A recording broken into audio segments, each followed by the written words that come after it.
他们兄弟的老师全是父皇亲自找的，全是最有本事的，而我的儿子就没这个待遇。父皇的偏心已经渗透到我生活的每一个角落，对你的评价都是顽劣不堪，这有什么好骄傲的？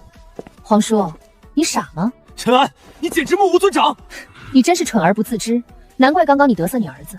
就齐静红在吏部做的那些事情，比我二哥的容易，可他还需要去问同僚请教上峰，都这样了还要吭哧吭哧好几天才能弄完一件。反观我二哥，完全不需要问人，自己就能搞定，连一个时辰都不需要。齐静熙如何做到的？如今还不清楚？不清楚个屁！你脖子上的那个大疙瘩真的是摆设啊！陈安，你放肆！我放肆怎么了？看到你这种蠢货，就算是菩萨都要跳起来揍人了。你也不想想，当初皇祖父找来的老师都是出了考题的。吴王，你该不会没印象吧？看来皇叔你没忘啊，当初皇祖父请来的大儒以及能人异士，可是一个都没有挑你儿子，反倒是他们争着抢着要收我二哥当学生。那又如何？就算是他小时候不如齐静熙，那也是以前的事情了。那些人可是都在痛斥齐静熙不服管教还顽劣。你们别忘了齐静熙到底是个什么玩意儿，就他一天不到1个时辰就能处理完吏部的事，简直是荒唐。可他们何曾说过我二哥愚钝？齐静熙被你说的如此好，那为何老师是换了一批又一批，还不是他们受不了不教了？吴王真是一叶障目，就这样的人还想当储君，难怪陛下不支持他。追随吴王的人现在恐怕肠子都要悔青了。皇叔，你就没想过，他们之所以离开的这么快，那是因为我二哥把能学的全学完了，他们教无可教。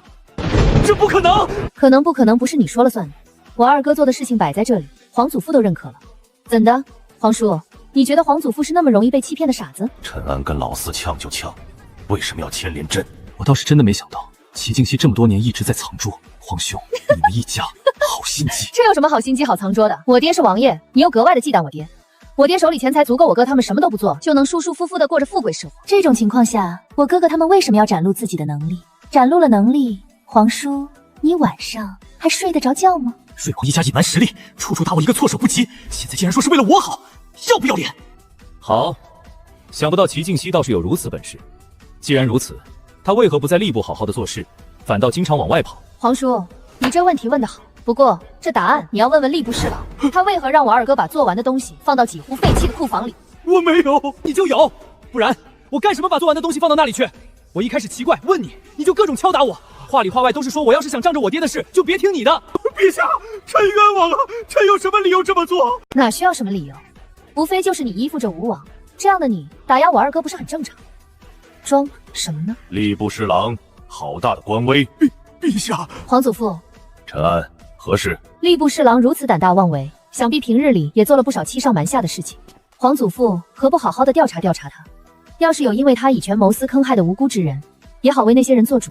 高明，惩罚侍郎容易落人口实，但如果查出他本身有大问题，降罪便名正言顺。不仅为齐静熙出了气，还折损了吴王的得力帮手。最重要的是，一直被吴王掌控的吏部被撕开了一道口子。陈安所言甚是，来人，彻查，禁足，不得探望。皇祖父，若是没有皇祖父，孙儿要被冤枉死了。孙儿受了委屈，蒙冤就冤了。可孙儿难受的一直都是怕牵连皇祖父，要是被恶人得逞，让人以为孙儿办事不力，岂不是让人指责我爹以权谋私？而我爹一直有皇祖父疼爱教养，若是我爹如此糊涂，岂不是说明……太可恶了！这是谁如此的恶毒，竟然要让天下人以为皇祖父你是个老糊涂？陈安郡主，这种话真的不用说出来的，这要命啊！是啊，到底是谁非要让天下人觉得朕是个老糊涂？父皇是在责怪我吗？我被瑞王一家欺负成这样，父皇就不能为我做主吗？老大退让时你一无所长，朕也选了你。现在老大能担重任，你还要耍阴招毁他？你就是觉得朕老糊涂了？父皇，既然齐静熙如此有本事，他为何不在吏部好好待着？他去哪里？去买鸡？我买鸡怎么了？买鸡犯法呀！齐静熙，你有如此本事，就好好的收收心，不要总是想着去斗鸡斗蛐去。谁斗鸡斗蛐去了？都到了这个时候，你何必不承认？刚刚你自己说的去看鸡，在场众人全都听到了。哼！我去买鸡就是要斗鸡。二哥别气，皇叔可能想法一直都这么狭隘，买鸡是斗鸡，买刀子就是去嘎人的，思维方式太固定，没办法。陈安，你不用顾左右而言他，齐静熙自己刚刚说的，这是你们否认不了的。我是去买鸡，我那是要买来给边关将士送去，给他们夹菜的。你给边关将士夹菜？皇叔这么惊讶是什么意思？在你的意识里，保家卫国的边关将士连吃肉都不配。本王没有说过。陈安，你休要恶意揣测，这事要是传出去，武将全得跟我离心，那皇位还争个屁！哟，你都恶意揣测我二哥了，我揣测你一下有什么问题？皇祖父，你也知道的，我娘经常施舍粮食药材什么的。今年我娘准备给边关将士的东西实在是太多，忙不过来。我二哥呢，处理完吏部的事情之后，就抽空去帮忙，棉衣粮食什么的都准备的差不多了，就想着边关贫苦，多弄一些肉给将士们补一补。二哥这不就去找一找，看看是不是可以买一些品质好的，到时候送过去，不用一口气吃完，可以养一养，留着以后吃肉或者下蛋什么的。我二哥忙着这些事情，到了某些人的嘴里，成了不务正业了。父皇为什么不帮我找理由？他越是看不起我，我越要拿下那个位置，证明他眼拙。陈安，本王不过是觉得奇怪，为何要在京城附近买鸡？边关附近没有吗？就近买的话，少了路上折腾，家禽存活的几率更高。吴王果然是长在京城富贵窝里，不食人间疾苦。本王怎会不知？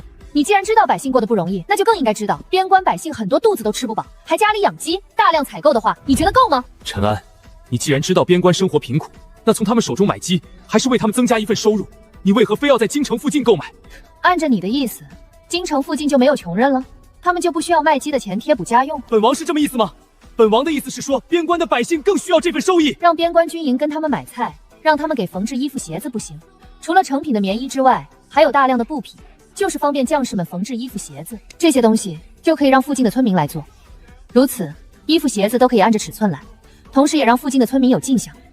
他们靠自己赚了钱，想买什么就买什么。吴王，眼光打开点，别总是盯着鸡。我二哥买鸡你就盯着鸡，你能不能有点自己的想法跟主见？你这样，当年你是怎么当的太子？爹，我就说你不该这么顾念兄弟情。看看你为了照顾自己弟弟的情绪，弄个这样的上位，你怎么想的？所以现在我出来争了。老四，我不是想要那个位置，而是百姓需要我。陈安，皇叔怎么了？皇叔，你这是恼羞成怒了？这可不好，就算是被我说中了，你也不能这样啊！你要么大度的让权，要么就稳住阵脚，与我爹一争高下。你这让又不让，稳又稳不住。哎，我真替拥护你的人感觉到可怜，他们不会被你迁怒吧？这坑就在我们跟前挖的，可我们不得不跳啊！吴王情绪如此不稳定，我们真的失望了。跟本小姐斗，搞笑。父皇面前一定不能失去理智，现在跟齐之驹争执，只会让他得逞。陈安此言差矣，储君之位争与不争，不是本王说了算的。不然的话，就算是成为太子，也会引起朝堂动荡。就算是父皇再偏心瑞王，也不能不管大局，执意让瑞王坐在太子之位上。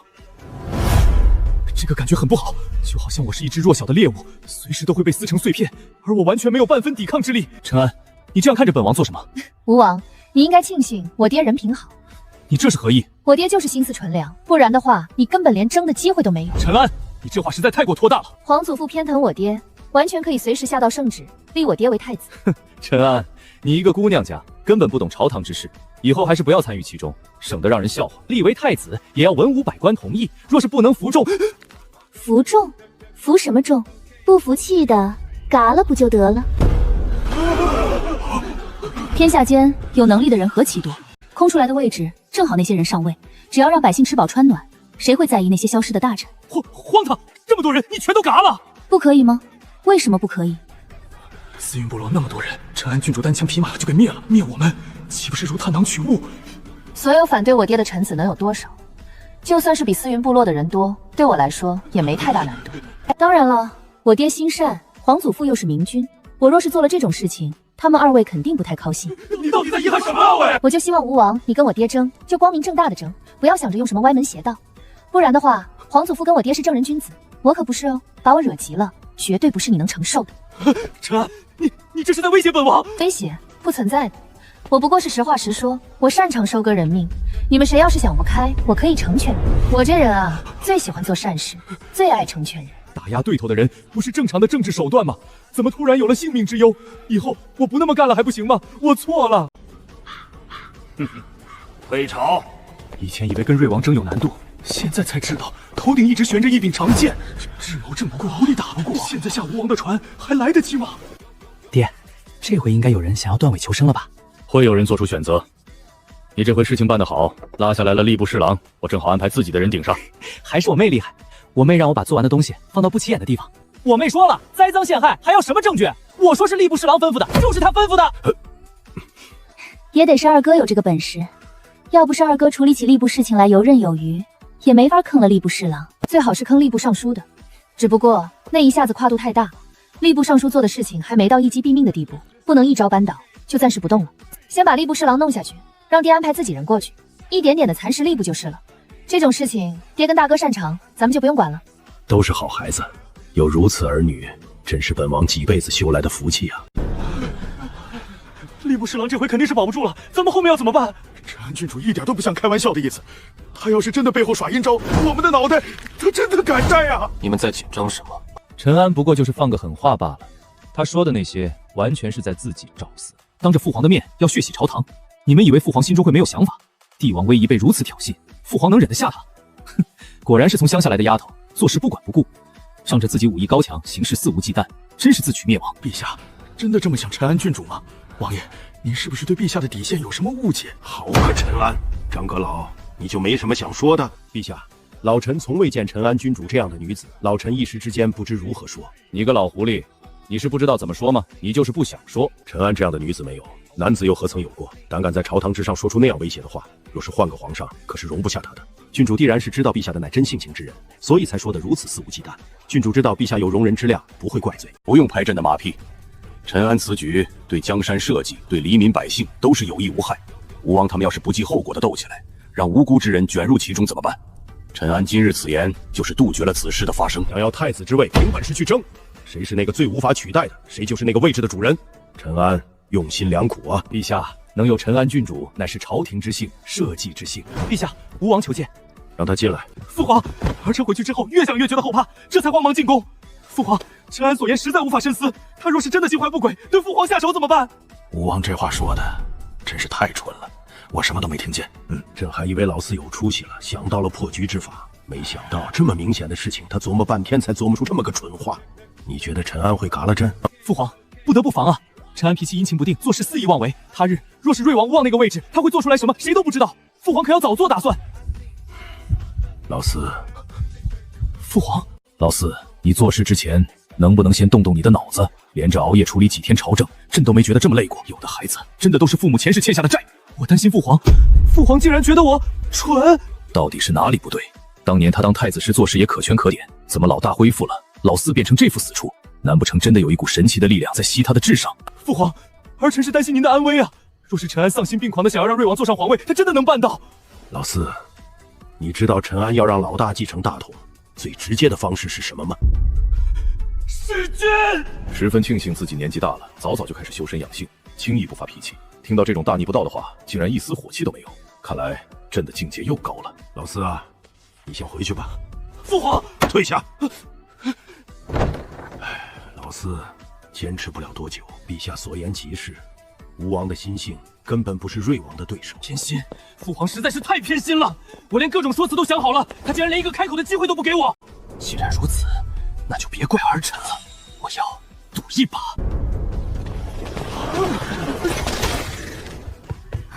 吴王带兵围了瑞王府。是啊，郡主，吴王还说让王爷把您交出去。给我更衣，这样的蠢货可不多见，得去瞧瞧热闹。爹娘，吴王这是干什么？兄弟相残，他该不会以为杀了我爹就能当上太子吧？皇祖父可容不下杀兄的人。陈安，本王来是为了你。我值得你这么大阵仗？我知你武功高强，不得不防。今日你自废武功，我便饶你一命，不然万箭齐发，就算你活得下来，你保得住你爹娘兄长毫发无殃吗？我这人最讨厌被威胁，不想被威胁就自废武功。念你是齐家血脉，往后荣华依旧。吴王，陛下口谕，命你速速退兵，进宫觐见。本王废了陈安郡主的武功，自会进宫请罪。便是父皇降罪，本王也要护父皇安危。陈安，连父皇召见本王都敢压后，还不自废武功？你谁呀你？二哥，我自己来。我凭什么自废武功？哪条律法写了不许习武？照你这说法，你身后这些将士是不是也该各自废？少顾左右而言他！你昨日在宫里说过什么？心里清楚。你说你会随时取百官性命。断章取义、睁眼说瞎话的本事不赖，可惜这谎太好拆。皇祖父能作证，我那话有前提，支持你的臣子只准用光明正大的手段跟我爹争，谁敢耍阴招坑害百姓社稷，我才取谁的命。荒唐！你昨日敢说杀百官，难保哪日不会弑君。本王为父皇安危，宁背大不敬之罪，也要废你，永绝后患。好一片孝心，真是皇祖父的好儿子，可惜太蠢了。今日本王为父皇，一定要废你武功，绝不留你这隐患在父皇身边。吴王，不要让我爹坐上那位子，根本不必动皇祖父，杀了你就够了。你是真想不到，还是想借护皇祖父的名头，一边讨好皇祖父，一边打压我家？荒唐！你敢在朝堂放此狂言，就是已有杀心，事关父皇安危，本王不得不防。本王只给你3个数：1、2、3。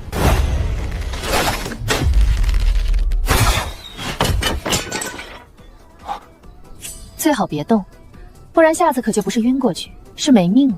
我这人脾气不太好，就带这么点人也想威胁我，可笑不可笑？陈安，束手就擒！你若杀了将士，就是造反作乱。来人，拿下陈安郡主！我堂堂郡主，你有什么资格废我武功？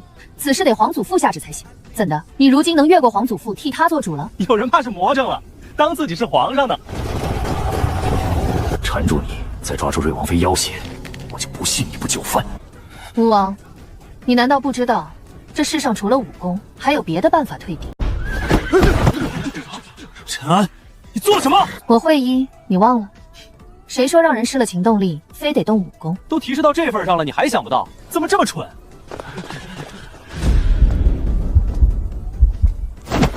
皇叔，咱们进宫面圣吧。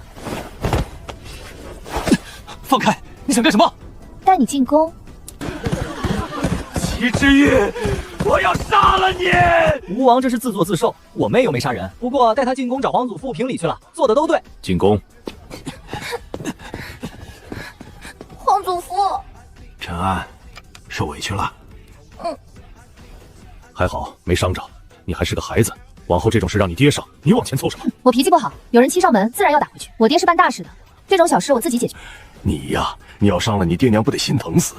就那种货色也想伤我，痴人说梦。父皇，父皇，儿臣是为您的安危。哼，堂堂王爷被人绑了，你还有脸带那么多人马去，输得这么难看，也不反省？吴王，这儿没外人，你装什么？不就想借着由头对付我吗？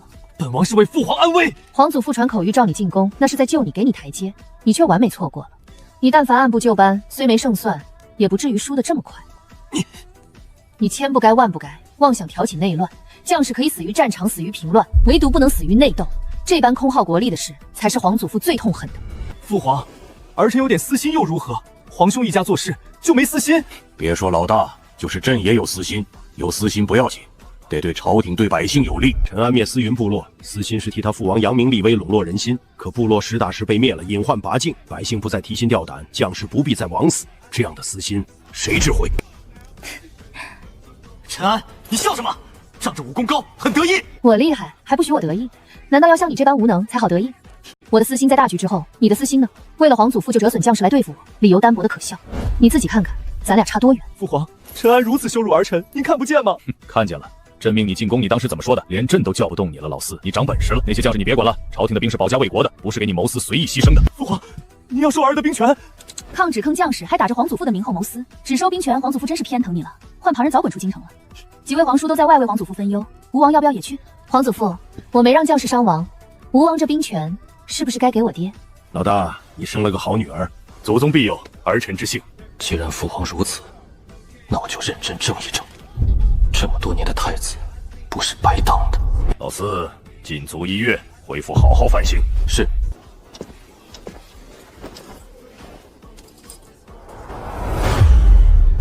陈安，你这是把他逼到绝境了。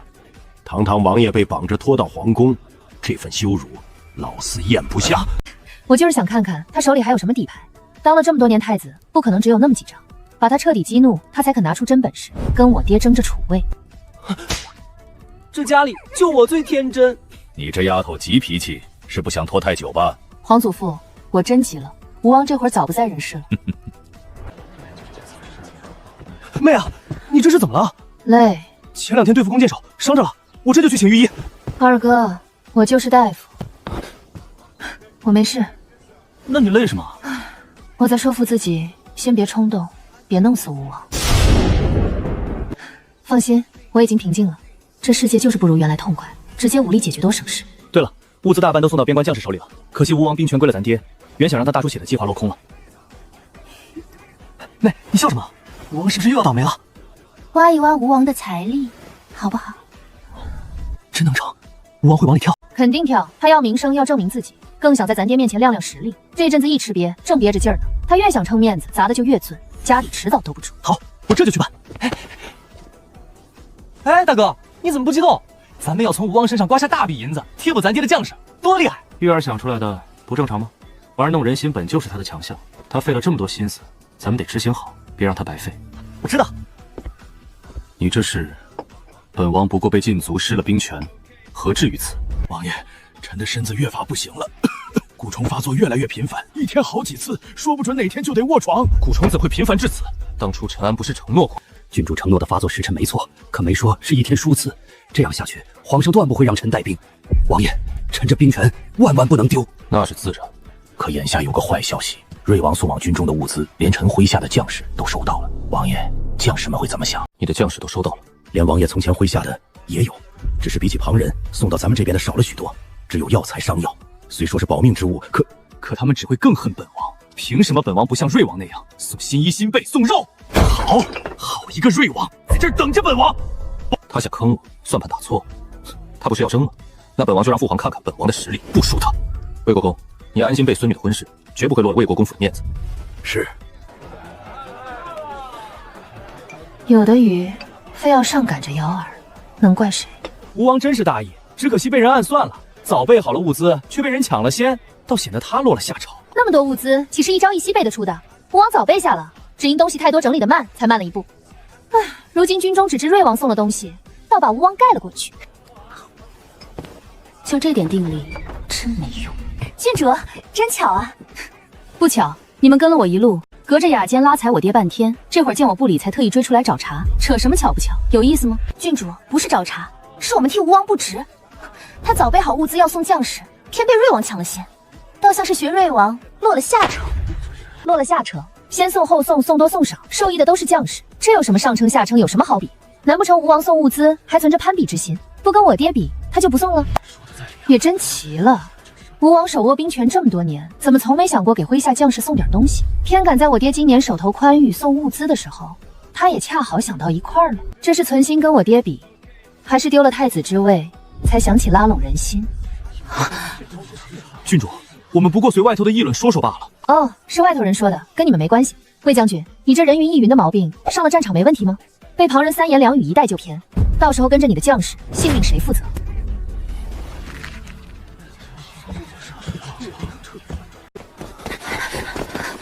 齐之玉，你是故意的，故意引我们去茶馆，就为给瑞王证明。对啊，这么快就想明白了，不错。齐之玉，你害我！废话，你是吴王的人，我不害你，还帮你。魏一峰，别自己脑子有病，就当天下人都跟你一样有病。齐之玉，你太过分了！过分怎么了？有本事打我呀！哦，对，你们打不过，骂我，哎，也骂不过，打不过又骂不赢，你俩活着真是浪费粮食。你不就仗着瑞王府给你撑腰？对啊，有人撑腰我就能得意，怎的？羡慕嫉妒啊？你不要脸！论不要脸，跟你们比，我可甘拜下风。齐之玉，别得意，吴王岂是你们能轻易扳倒的？短短时间调动这么多物资，这份人脉财力，瑞王比不了。吴王好厉害哟！吴王的能耐不是你能想象的。确实想象不到，看来我家也得努力赚钱了。现在才赚，再赚也比不过吴王多年的积累。哼，我不与你多说，你且看着我的婚事，吴王会替我办得风风光光，是你从没见过的排场。吴王替你办？那是自然，魏家终究是德妃娘娘的娘家。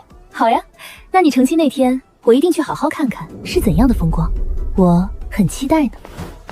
我追过来放了狠话，不仅没有出口恶气，反倒越发的堵心了。我的一切举动全在他的算计之内。你先回去，我要去找一下吴王。好。祖父，我跟魏一峰今天……你跟魏一峰出去是干什么的？是为了成亲的。对，你们见面是为了成亲的事情，你们专心准备成亲便是了。见到齐之云，为何非要跟着他？我们只是想要坐实外面的流言。荒唐！齐之玉武功之高，你们跟着他会不知道？他明知道你们跟着，还故意去茶馆那样热闹的地方，那就是挖好了坑任你们跳。你们倒好，还真的巴巴的跳进去了。你现在怎么做事，如此欠考虑？祖父，罢了，外面的言论不重要，只要吴王有实力，能压住瑞王便可。你以后成亲了，一定要拿捏住魏一峰，咱家以后只能是依靠魏家，依靠吴王了。我们蒋家一向风光无限，如今却举步维艰，这一切都是因为齐之玉。自从他回来，瑞王一家就变了。祖父，您的蛊虫发作，你爹在军中的威望终究是差了一些，可若是跟魏一峰一起联手，倒是能保住军中地位。你嫁过去，关系的是蒋家的未来。你若是争气，就让魏家多给蒋家一些支持。祖父放心，我会争取的。你放心，吴王帮着魏一峰把婚礼办得隆重，咱家也不会让你落了下风。你的嫁妆就是你的底气。我要让齐之玉好好看一看，我成亲时是何其风光。不要以为我们蒋家没落了，齐之玉，这笔账我们婚礼上算。我爹他们都挺忙的，爹他们真的是自找麻烦，都嘎了多少事。郡主，小厨房做了新的吃食，你要试试吗？好呀。娘，一起出去走走吗？娘手里还有不少账本没有看完，你好好玩，别累着了。看好了，小姐，别让人欺负了。是。娘，干嘛这么累啊？找一些人来分担呗。人手还是不太够，得慢慢观察培养。干什么要培养？把需要用的人，他在意的人给看住了不就好了？他要是有二心，灭了他全家。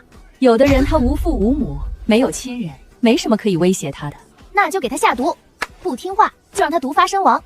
哎，我爹以后也可以这样控制人啊。朝堂上的人谁不听话，就不给谁解药，这样绝对忠诚。调皮。好了，别玩笑了，快去玩吧。当个好人真是麻烦呢。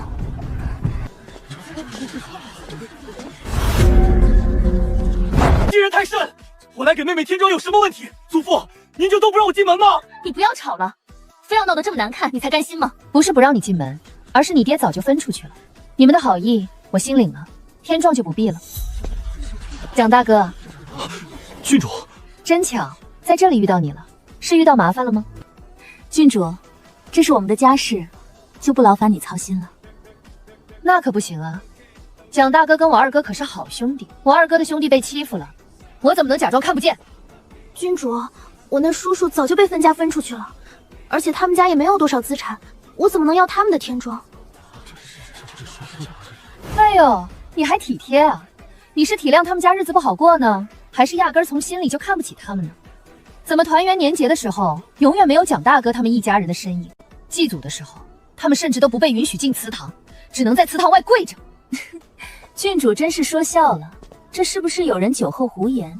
我才没有胡说，你们就是这样对待我们一家人的！你还假装体贴为我们着想，蒋淑仪，你真虚伪，就跟你祖母你爹一样的虚伪！放肆！谁允许你一个庶出在这里诋毁祖母跟我父亲的？你整日的不学无术，你是耗尽了家中钱财，想要来诋毁我们，好换取银子。蒋大哥，你跟他掰扯这个干什么？你见谁背后做了混账事，会当着大家伙的面大大方方的承认下来？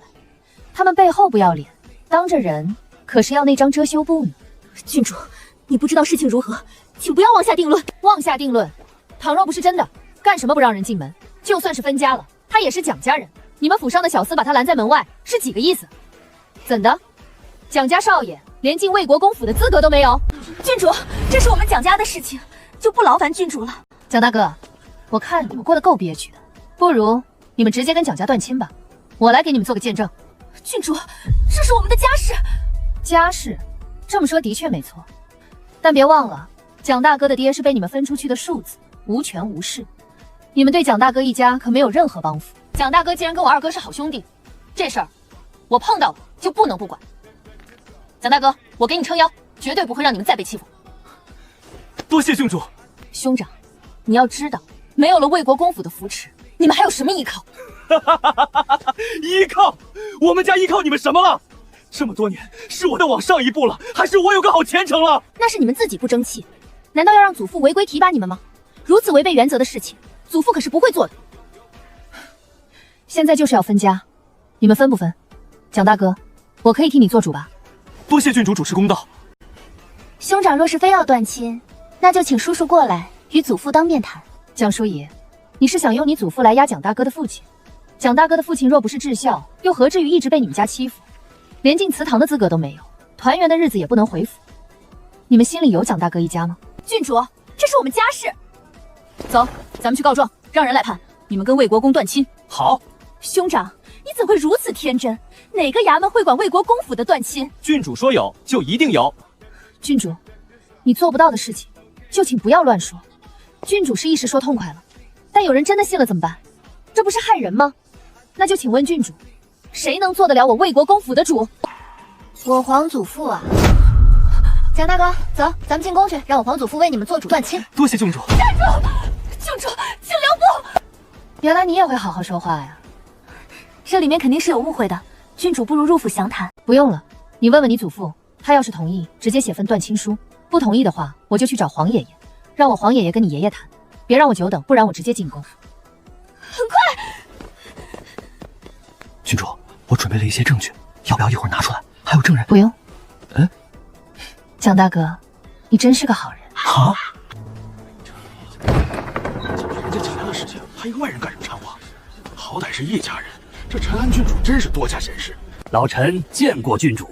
魏国公，你孙女跟你都说了吧？也别浪费时间了，你赶快写个断亲书，按个手印就完事儿了。郡主真是说笑了，老臣的家事，郡主非要干涉不成？怎么，我没这个能力？郡主这是要为了我直接以势压人，连累瑞王府名声可怎么办？他怎么敢？他就不怕悠悠重口？郡主说笑了，若是郡主下令，老臣不得不从。只不过，郡主为何非要老臣跟自己的儿子断亲？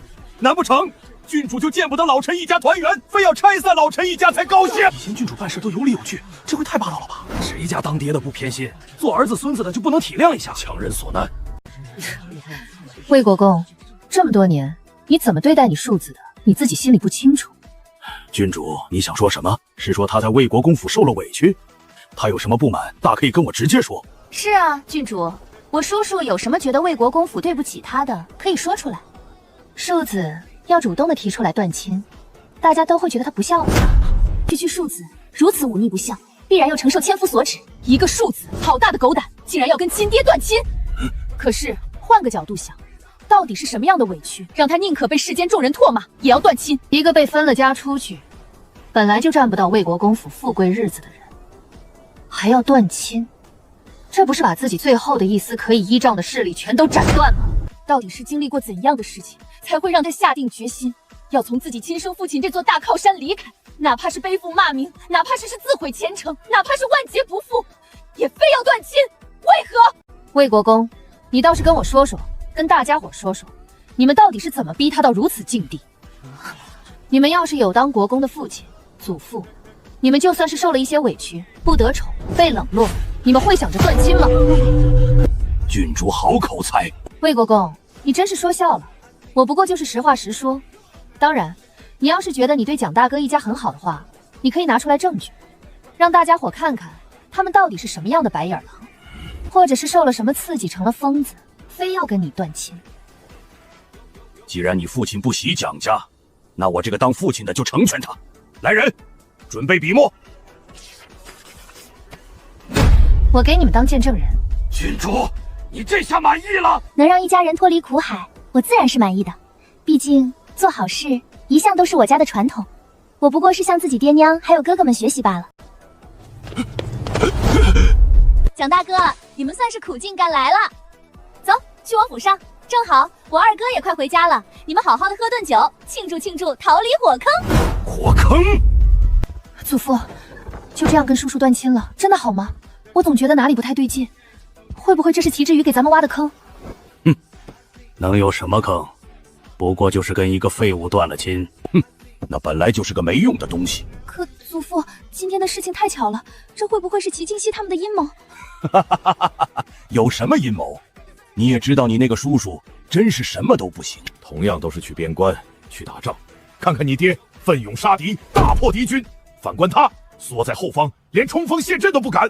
若不是看在我的面子上，他连现在的位置都保不住。祖父，按理说叔叔全都依仗着您，他为何敢断亲？事出反常必有妖，这不对劲。还能是什么？无非就是他习惯了趋炎附势，他以为魏国公府要没落了，这是未雨绸缪的想要提前攀高枝。不用管他，你好好的准备婚事，嫁妆看看还有什么缺的。祖父，嫁妆已经准备好了。你打我干什么？你说我打你干什么？看什么看？不服气啊？我不知道啊，我什么都没干呀。你那么盯着我妹干什么？那眼珠子都粘我妹身上了。我那是佩服郡主，崇拜郡主，你想到哪里去了？哦，怎么个事儿？听说魏国公跟庶子断亲了？我是真没想到，我准备的那些证据一样都没用上。郡主这番做法实在是出人意料。有证人跟证物又如何？无论你父亲多惨，这么多年魏国公府怎样对待你们，只要实实在在的摆出来，让所有人看清楚，那么你们依旧不够惨。为何？因为不会有那么多的感同身受，更多的是站着说话不腰疼。你们的痛，你们的伤，他们只需要一句话就全部给抹杀，事情都过去了。凭什么过去了就可以算了？对啊，你是觉得凭什么？但不是他们受到了伤害，没有损害他们的利益，他们可以轻飘飘的一句过去了。就劝你们要大度，你们要是不依不饶，他们就会用孝道来压你们。总之，迹象的伤痛他们感受不到，他们还会弱化那些伤痛。你为什么要生气？郡主，我不该生气吗？他们怎么可以这样想？你为什么要在意他们怎么想？他们怎么想？他们是不是在意你们的伤痛？跟你们有什么关系？你们要做的不就是摆脱魏国公府，然后让魏国公府后悔，狠狠地报复魏国公府吗？其他人的看法对你们来说有什么意义？是能给你们钱啊，还是能让你们的日子发生变化？凡人，见识到我妹的境界了吧？所以我觉得你弄那些证据证人都没有意义，迹象的东西大家都可以找到理由反驳，但是自我想象的就不一样了。你们什么都不说，只让旁人知道你们身为庶出，却一定要摆脱魏国公府这棵大树，这座旁人想都不敢想、无比羡慕的大山。他们自然会深想，你们到底遭受了怎样的事情？这不比你自己说来的好？所以不要自证，永远不要自证。多谢郡主。不用客气，帮你也是帮我们自己家。二哥，你们聊，我先回去了。我妹这么优秀，这小子不会惦记着我妹吧？他敢！废物就是废物，不知轻重，不会审时度势。没了魏国公给他们撑腰，难不成他还指望着瑞王府？齐敬熙那小子平日里看着吊儿郎当的，倒是个深藏不露的。齐敬熙到底是怎么啃下来蒋兰青这关系的，还能让蒋兰青跟他交心？老大家的孩子没有一个简单的。快快，吉时快到了，赶快去接新娘子，千万不要误了吉时。娘，终究还是没有过来。小姐，该去拜别国公爷了。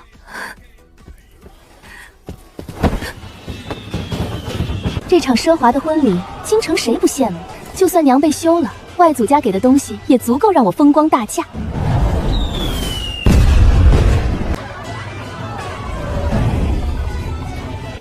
烟花，放烟花呢！铺子放的烟花。那些铺子可是魏国公儿媳的，是新娘子的亲娘，这是当娘的给自己女儿庆贺吧？娘在用自己的方式给我庆贺。京城城最赚钱的铺子，如此大的阵仗，谁人能比？我这回进魏家真的是稳了，有祖父家，还有外祖家，无论如何，我们吴国公府都不会没落。蒋家果然有可挖掘的东西，魏国公中了蛊，军权早晚交出，到时候我顺理成章接手，魏家无望，这天下大局稳了。瑞王府的人今天一个没来，现在应该在家里嫉妒疯了吧？储君之位必是吴王的。这什么情况？人呢？老爷，百姓们全都去领开业礼礼了。啥玩意儿？开业礼？谁家铺子这个时辰开业？就是刚刚放烟花的铺子，说是全城百姓都有份，发肉汤米面油。什么？那些铺子经营得好好的，怎么重新开业？那些铺子都是瑞王府接手了，所以才重新开业的。不可能！那些怎么可能是瑞王府的铺子？那是，总之不会是他们的。注意，去什么婚礼抢几文钱？还是这边合适？瑞王真是好人，善人啊！陈安郡主。哟，新娘子怎么到我这边来了？你不应该拜堂吗？郡主，你是故意的安排在这个时间？没错。郡主，今天是我们大喜的日子，你非要如此吗？你们大喜的日子，我家铺子就不能开业了？谁家铺子这个时辰开业？我家铺子。陈安，你这就太过分了。皇兄没有阻止你胡闹吗？还有，把人家铺子还回去，不要仗势欺人。你这样强取豪夺可不对。皇叔，首先，这铺子是我合法合规拿到的，不存在你所谓的强取豪夺。铺子给我的契书都在衙门有备案，皇叔要是觉得有问题，可以去衙门自己查看。这不可能！我外祖家的铺子凭什么给你？那你问你外祖去。不管你如何得来的这铺子，但你在他人大喜的日子开业就不对。哪条律法规定了有人成亲就不能别人开业了？你休要顾左右而言他！你刚刚自己都承认了，就是故意选这时辰的。你是为了开业吗？你还不是为了破坏魏一峰的婚事？皇叔，你把你们想的太重要了，让我因为他们特意的选这个时辰，你也不看看他们配吗？陈安，郡主口口声声说不是因为我们，那你为何要选在这个时辰开业？郡主口口声声说不是因为我们，那你为何要选在这个时辰开业？谁家店铺选在黄昏时分？我选这个时辰完全是为了百姓，只有这个时候，百姓们才会下工，才有时间过来领东西。白天的时候啊，他们都要为了生计奔波，都要去做工，唯有此时，他们才有时间过来的领东西，同时还不耽误他们白天赚钱。郡主懂我们。皇叔，这魏将军成亲跟百姓比起来，谁重要？我选这个时辰，借着开业的由头给百姓东西，有问题？所以魏一峰跟蒋淑仪，你们不好好成亲，各位不好好的观礼，来我这边干什么？难不成也是想慷慨解囊，分一些喜气给百姓吗？那我谢谢各位了。算你狠！快接过来。皇叔，你这是？就这。来，乡亲们，咱们一起多谢吴王跟各位大人。多谢吴王，多谢各位大人。好了好了，继续领东西，早领完早回家歇着啊。陈安，你这是一个地方发东西，还是多个地方发东西？所有放烟花的点都发东西啊。陈安，如此，本王就不得不说你一句了。这么多地方一起发东西，你怎么保证所有人都能领到？要是有那投机取巧之人，去各个地方都领，那其他真正有需要的人领不到怎么办？郡主，王爷所言甚是，你可千万不要好心办坏事。明明是恶人多领了东西，最后反倒让人误会是瑞王府贪墨了善款，白白的背负这个骂名。善款？什么善款？我们自己家的，乐意给多少就给多少，谁规定要发多少？郡主，我们也给钱了。你们给的那些钱，不是你们自愿的吗？百姓们也记得你们的恩情，你们还想怎么样？丫的，岂至于是强盗吧？太不讲理了！给百姓，我们当然没意见，但是让需要的人领不到东西，不需要的人领多了，就过分了。哦，你说这个，你看，这个记号明天才会消失，经来领过的人没有办法去其他地方领了。魏将军，你不需要回去拜堂吗？就算是你们关心百姓，也不用连自己拜堂成亲的吉时都不管吧？让各位见笑了，告辞。真不错，还能收点银子，谁会嫌弃银子多呢？齐之玉要干什么？他就这么见不得我好吗？蒋淑仪也太不懂规矩了，新娘子还没过门，自己就把盖头给掀开了。他们蒋家到底是怎么教的姑娘，连这些都不懂吗？闭嘴！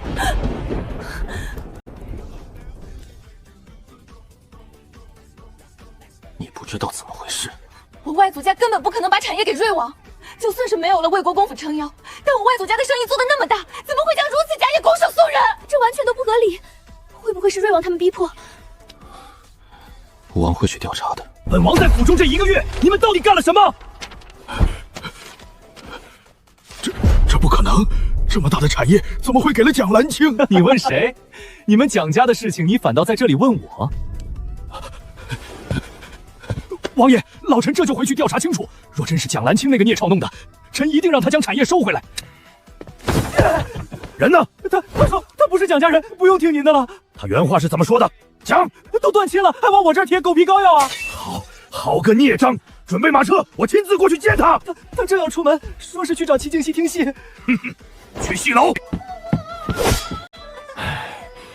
劳烦通禀一声。郡主的医术真是神了！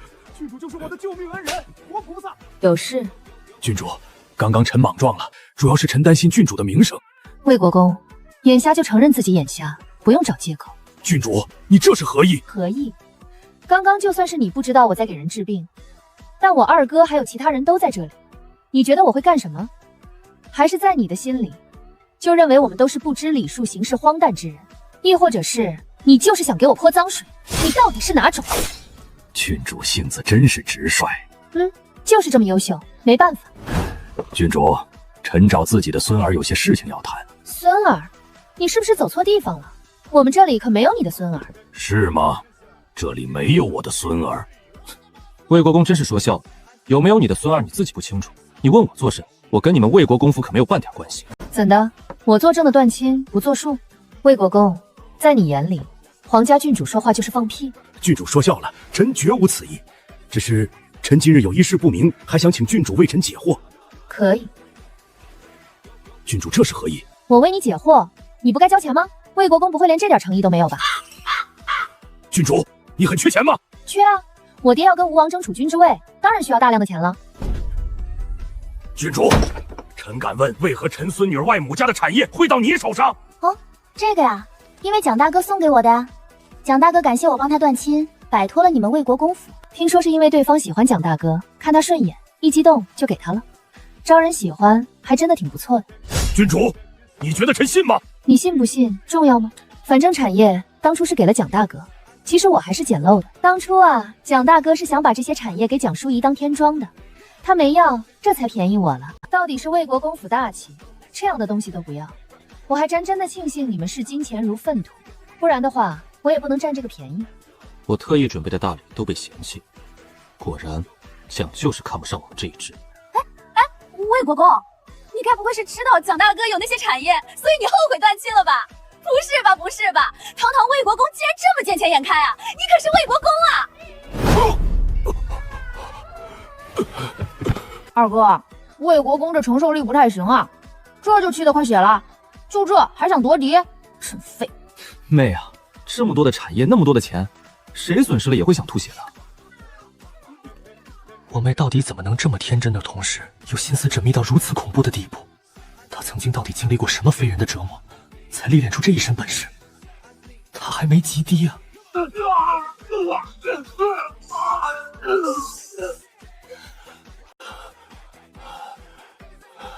你去孙家问问什么情况？你们以前是夫妻，说话也方便一些。而且他们家把产业都给了蒋兰青，这让你们女儿怎么办？是，找机会偷偷的去，不要让人发现了。你们要走？孙家闯下这么大的祸，就想一走了之？我跟你夫妻多年，你心里只有蒋家，从没有我和我娘家。我被你休了，我家生意受了多少牵连，你知道吗？没了魏国公府当靠山，你们就不会做生意了？我们孙家原本本分做生意，可本分赚的银子够魏国公府去拿去孝敬吴王吗？我们不择手段是为了谁？如今我被休回家，孙家跟你们再无干系，日子立马就艰难了。那都过去了，等吴王缓过来，不会不管你们。可再怎样，也不能把产业给蒋兰青。你们疯了！我那是为了女儿。我们孙家不借势，直接把产业给孩子，让他有依仗。可你们干了什么？你们跟蒋兰青断亲，连天庄是什么都不看就断了。你把东西给蒋兰青，怎么不提前跟我说一声？你若说了，哪有后面的事？我提前说，自我被休，魏国公府对孙家避如蛇蝎，远远见了都要绕道。我们孙家人见得到你们蒋家人吗？你知道我为咱们女儿费了多大劲儿才说服家里人？我想着魏国公府靠着吴王，也不能真没自己的依仗，就想拿孙家的一切给魏国公府添一份筹码，特意挑了老实好拿捏的蒋兰青，用天壮的名义送过去。可你们呢？连天壮是什么都没看，就把人给断了。那现在怎么办？我怎么知道？孙家把一切都赌上了，落得个满盘皆输，如今只能卖了宅子回老家，往后就是个破落户，你让我们怎么办？此事我跟父亲商议，你们先离开京城吧。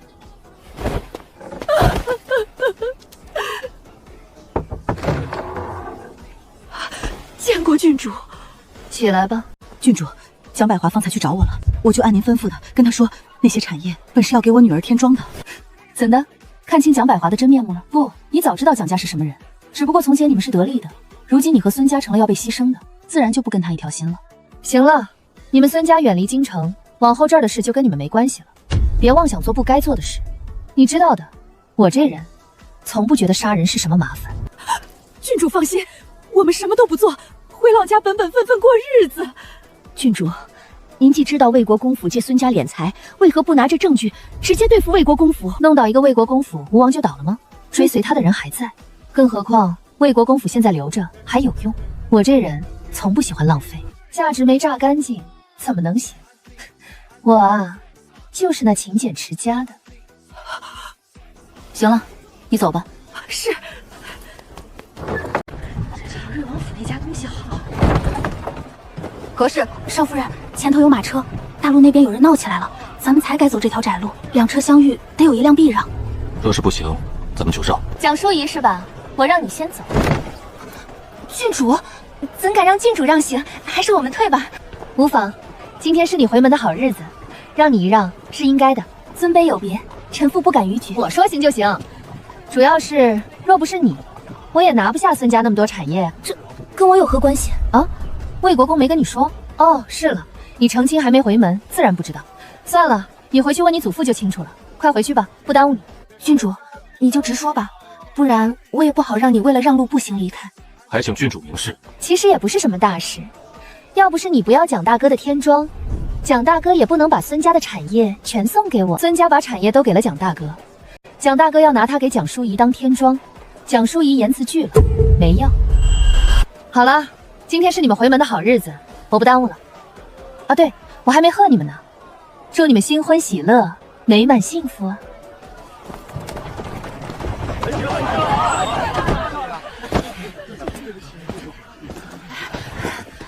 ！3天回门，你们这是什么脸色？对这门亲事不满，还是觉得蒋魏联姻委屈你们了？祖父，这也怪不得我，毕竟我没祖父大气，孙家产业说不要就不要了。你知道了？祖父想多了，我魏家虽没了侯爵，也是正人君子，夫人的嫁妆断不会占为己有。您完全不必防着我，白白舍了那偌大产业。你们怎么知道的？回来路上遇见陈安郡主，他给我们让路，说是感激我没收蒋兰卿的天庄。祖父，为何天庄偏偏是那个？我外祖家的产业怎么会交到蒋兰卿手上？咱们被瑞王他们算计了，这阴损手段多半是齐之玉想出来的。蒋兰卿跟齐静熙臭味相投，齐之玉定是摸准了你娘的爱女之心，暗里做了手脚，逼你娘把整个孙家押上，交给蒋兰卿，再让蒋兰卿做的叫你不肯要那天庄，好断亲，桩桩件件都是齐之玉的手笔。齐之玉怎么能这样？祖父，咱们现在说什么都没用了，没了就没了。你们刚成亲，别受此事影响。若夫妻离心，正中齐之玉下怀，咱们该齐心一起对付瑞王。祖父说的是。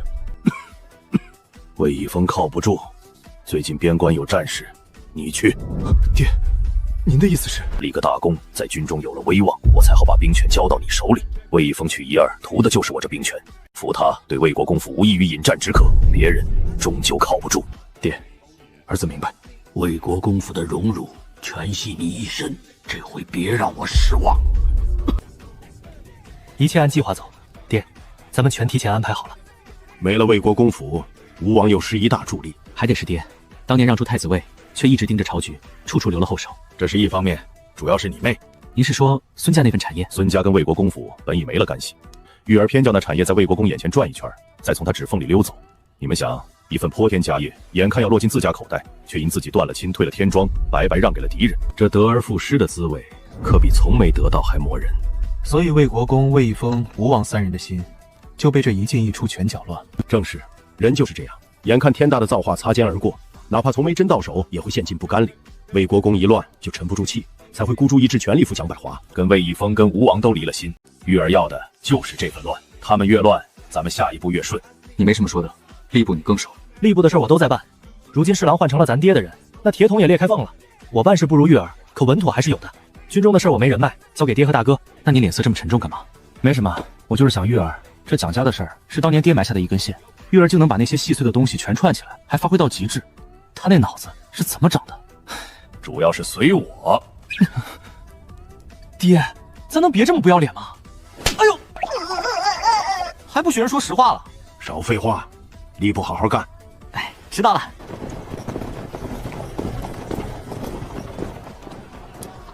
倒是挺威风的，没白起大早，这两人之间已经生了嫌隙。破敌最省事的一招就是从里头瓦解，进行的挺顺。郡主，你我同为女子，这世道对女子本就严苛，你又何必为难同为女子的我？蒋淑仪，你以前就爱这样没事指责旁人。哦，也是，当初你就这么站道德高地绑架我，觉得这手好用，做什么都是这一招。郡主在说什么？臣妇只是觉得你我同为女子，该体谅彼此的艰难。魏国公平日就教你这个，不教点正经的，尽教这种拿道德感捆人的下作手段，你不觉得太低劣？郡主，我在跟你说正经事，你为何要羞辱我？你这一直都是后宅夫人的路数，你祖父没告诉过你，别来招惹我。郡主，臣妇只是想……你不用想了，你不就是想道德绑架我，勾我愧疚？可你认识我这么久，我到底做了什么给你这错觉？郡主可不是好欺负的。不是欺负不欺负，你怎么会觉得我这人有道德？愧疚这种东西，你觉得会长在我身上？你在我手上栽了这么多回，怎么还没学聪明？那套哭哭啼啼博同情的招，在我这儿没用啊！你怎么做到屡败屡战，还一点教训不长的？首先，我跟你压根不是什么女子男神，是两家对立，你死我活。这种时候，你跟我扯女子为难女子，你知不知道我现在有多惨？你多惨，跟我有什么关系？要不是你，我怎会落到这一步？你误会了，你多惨对我毫无意义，甚至你越惨我越高兴。哪有同情敌人盼敌人过得好的？对手好了，不就自己不好？也没有牺牲自己成全敌人的大傻子。你自己是这种傻子，别把人人都想成这样。郡主，你不就是跟魏一峰离了心，在魏家不好过就怨上我了？可这跟我有什么关系？想藏着掖着的是你祖父，想要利益的是你们蒋家。魏一峰、吴王防着你们，是你们同盟里的事。你跑来指责我，还想让我替你们解决，成全你的姻缘和娘家。你这脑子得多大病，才冒得出这种荒谬念头？郡主，你真是……行了，我是什么人，不用你评价，也不用你定义。有这功夫，回去想想你自己往后的路怎么走吧。郡主，你这样就不怕被孤立？没人会跟你这样心狠的人交朋友。交朋友？我倒想问，你哪来那么大的脸，敢说跟我交朋友？好好过你的日子，在我面前阴阳怪气，你真是找错对象。你还知道哭？你要真心疼自己男人，还让他上战场？你祖父那么大本事，提拔提拔你男人啊！女人嫁了人，能靠的只有自己男人，男人好了，女人才好。亏你这还是千金大小姐，连这道理都不懂。母亲，话不是这么说。武将靠战功立身，没战功硬提拔，难以服众。本来夫君有个好前程，可惜上回的战功白白浪费了，才不得不再上战场拼杀。蒋淑仪，你这是在怪我跟你公公？儿媳不敢，不过实话实说罢了。好，蒋家真养了个好女儿，我头疼。你到我房里伺候着。少夫人，不用去夫人屋里了。老爷说您早起送少爷太劳累，请您回自己院子歇着。好。你什么意思？我想问你什么意思？她是魏国公的孙女，你叫她伺候干什么？收起你那些上不了台面的手段。江淑仪不是寻常儿媳，她是蒋家人。你老实单分待着，敢作妖害了风儿，你最后的靠山就没了。我现在没用了，你就嫌弃我？你算算多久没进我的屋了？那几个狐妹子就这么勾着你？不必被追杀，不必日日修炼，不必去争天珍地宝。果然是个平和的世界。说什么呢？进来说。奴婢该死，惊扰郡主。京城女眷要办一场法事。为边关将士祈福。是啊，他们做法术却不请您，这不明摆着孤立您吗？郡主您不生气？我参加，他们请得动我吗？一群蝼蚁，说什么重要吗？对，他们说他们的，郡主才不屑参加那什么法事。不，我要参加。啊？可他们没请您啊。没请，我就不能去了。可您自己去，岂不太给他们脸面？我确实要给他们点脸面，毕竟他们可都是金主啊。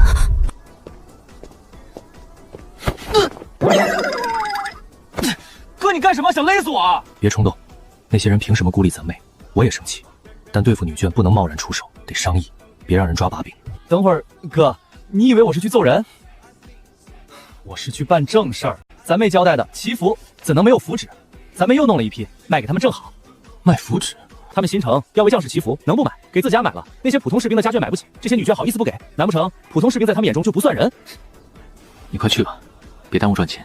要不是你拽我，我早走了。怎么，又在玉儿那儿受刺激了？我回去缓缓就好。郡主，唐静柔求见。他脑子真没病吗？他说是为法事的事，事关边关将士，不好直接回绝。让他进来，爹要跟吴王争，正缺钱，有人巴巴送上门，我也不好拒绝，不是？见过郡主。怎的，行个礼还不甘心？郡主说哪里话？起来吧。我让你坐了。郡主，不管怎样，我也是你的小姨。坐吧，何事找我？如今各家夫人小姐都在筹备边关将士祈福的法事，郡主跟王妃可有想法？没什么想法。郡主跟王妃难道不想为边关将士祈福？怎么，我们不去你很开心啊？你过来干什么的？就慰问这一句，还是想邀我们母女过去？这邀郡主跟王妃，民妇做不了主，其他夫人不同意，民妇说了不算。以前也没见谁为将士做法事，怎的？以前你们都不关心，现在突然关心起来了？还是说以前将士随便死，现在不能死？郡主，哦，以前吴王是太子，那些将士死活不用管，如今他不是太子了，想要那位子就得收买人心，你们才一起做法事祈福。吴王可真势利，你们也是真狗腿。郡主别胡乱揣测，不是这样的。不是这样是哪样？那你说，为何以前不做，如今就做了？怎么就这么巧？吴王亦不是太子，你们就这么积极，还说不是为了让百姓看见吴王仁慈，让将士感念他惜才？不是的，你说，要是他们知道这心思泄露出去是因为你来找我造成的，你会是个什么下场？这牵扯可不小哦。郡主，民妇还有事，既然郡主不参与，那民妇就先……唐静柔，你不觉得太晚了吗？从你大摇大摆自正门进来那刻刻起，你来找我的消息，该知道的人全知道了。你故意开正门引我进来，郡主，你到底想怎样？也不想怎样。威远侯府侯爵虽没了，底蕴还在，可怜我们瑞王府无权无势，过得凄苦无比，拿点银子花花。我没钱。你没有，魏国公有啊。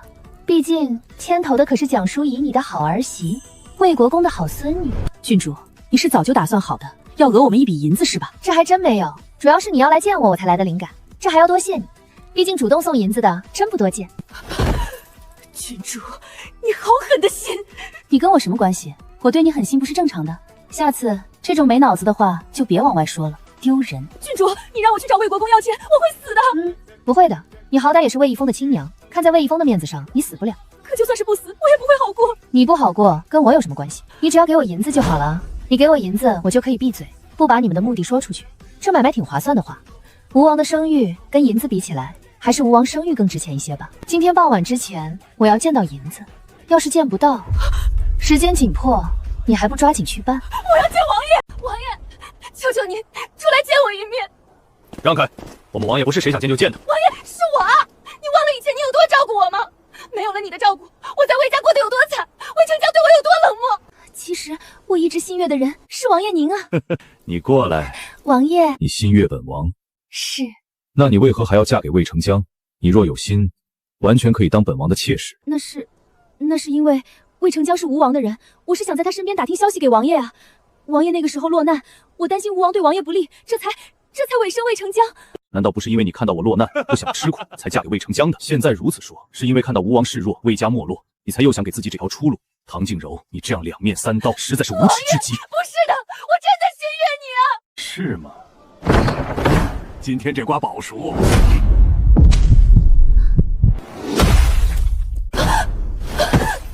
魏成江，你自己的夫人，你还是管好。贱人！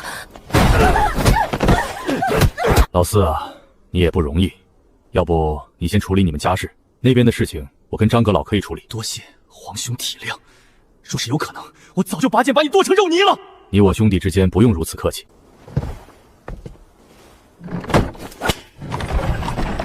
让阁老见笑了，谁家都有这糟心事儿，老四也不容易。魏王殿下，老臣若是没记错的话，是殿下邀请老臣还有吴王一起去办事。是，正好有件事情，本王拿不准。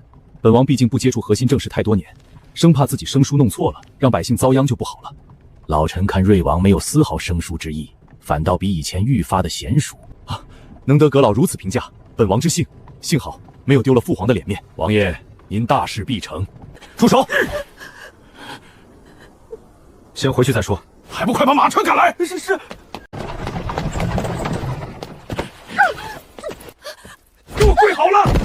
王爷，这样的贱人不打等什么？他就是贪慕虚荣。他应该是有理由的，就算是如今形势对本王不利，但还不到他如此明目张胆站队的时候。老爷，我是权宜之计啊！我是为了魏家，为了吴王好才那样做的。我想着，只要抓住瑞王做下不轨之事的把柄，陈安郡主也不能再要钱，所以……你们是疯了吗？你们祈福就祈福，牵扯陈安做什么？孤立有什么好孤立的？他什么时候跟你们掺和在一起了？同样都是女人，为何那瑞王妃跟陈安就是个正常人？你们这帮蠢货竟干这等糊涂事儿！王爷息怒，以后不要自作主张。我在前面部署，这帮猪队友在后面疯狂拖我后腿，他们难道是瑞王派来的细作吗？王爷，此事要如何处置？给钱。王爷，我府上没这么多钱了，找魏国公要，不是他孙女牵头的。妹啊，你可真是貔貅啊，在家里坐着都能有人送钱来，厉害了。爹也薅了吴王一笔。碰巧，没想到吴王正好跟魏成江在一起，效果变好了不少。这是老天都在帮咱们啊！家里人的气运确实回来不少了。天地规则限制，这边的天道也不能太过分，一切都在回归正轨。妹啊，过几天就是法师祈福的那天了，你要去吗？当然，我不去的话，他们怎么能祈福成功呢？为何？天命所归之人才能感动上枪，降下福瑞，不是吗？蒋淑仪他们忙了这么一场，最后还是给咱们做嫁衣，那不是应该的，让他们针对咱们家，活该。娘还没回来呢。你娘想打通相关的其他买卖，源头你娘也要抓一把。孙家的铺子也是有粮行的。兵马未动，粮草先行。要是吴王想引起内乱，我就先要了他的命。真壮观，只可惜真心祈福的也就只有那些普通将士的家眷。妹啊，你看什么呢？这么认真？我在算咱们这回能赚多少钱。这么多人都用许愿符的话，那些人为了体现自己的大度，肯定是他们买单。到时候咱们又赚了。你放心，我都让人准备好了，他们买多少，咱们都有。做戏做得还挺认真，幸好没邀请我，我可没有跪天地的爱好。这回的法事真是圆满，京城人该知道我们的厉害了。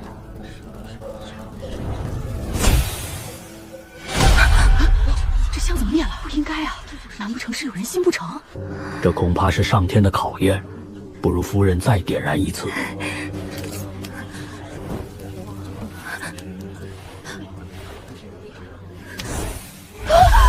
上天不允许祈福，这是告诉我们出征凶多吉少啊！主持，这是怎么回事？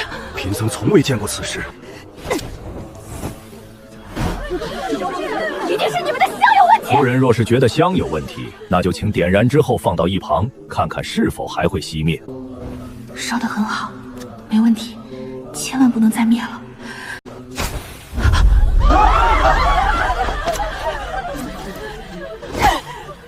这不可能，这不可能，肯定是香炉有问题。各位，一个一个来，不要乱。去找个香炉过来，还有香。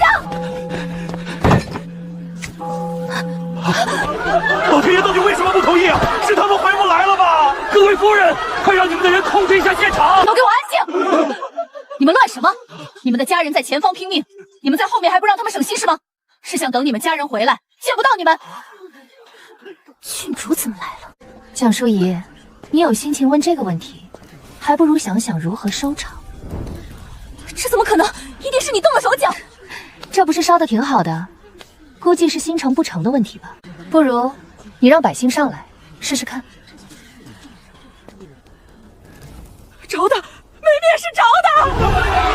看来这是没问题，老天会保佑各位在边关的家人。只是你们上香怎么就不行呢？不会的，我爹不会嘎的。哎，这香不着也并不太人就会有事，你们不要多想嘛。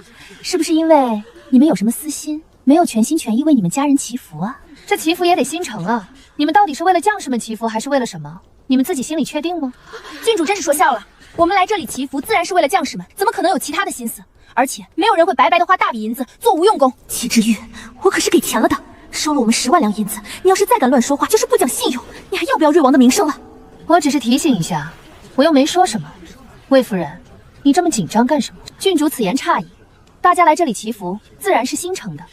那为何你们点的香会灭？我再试试。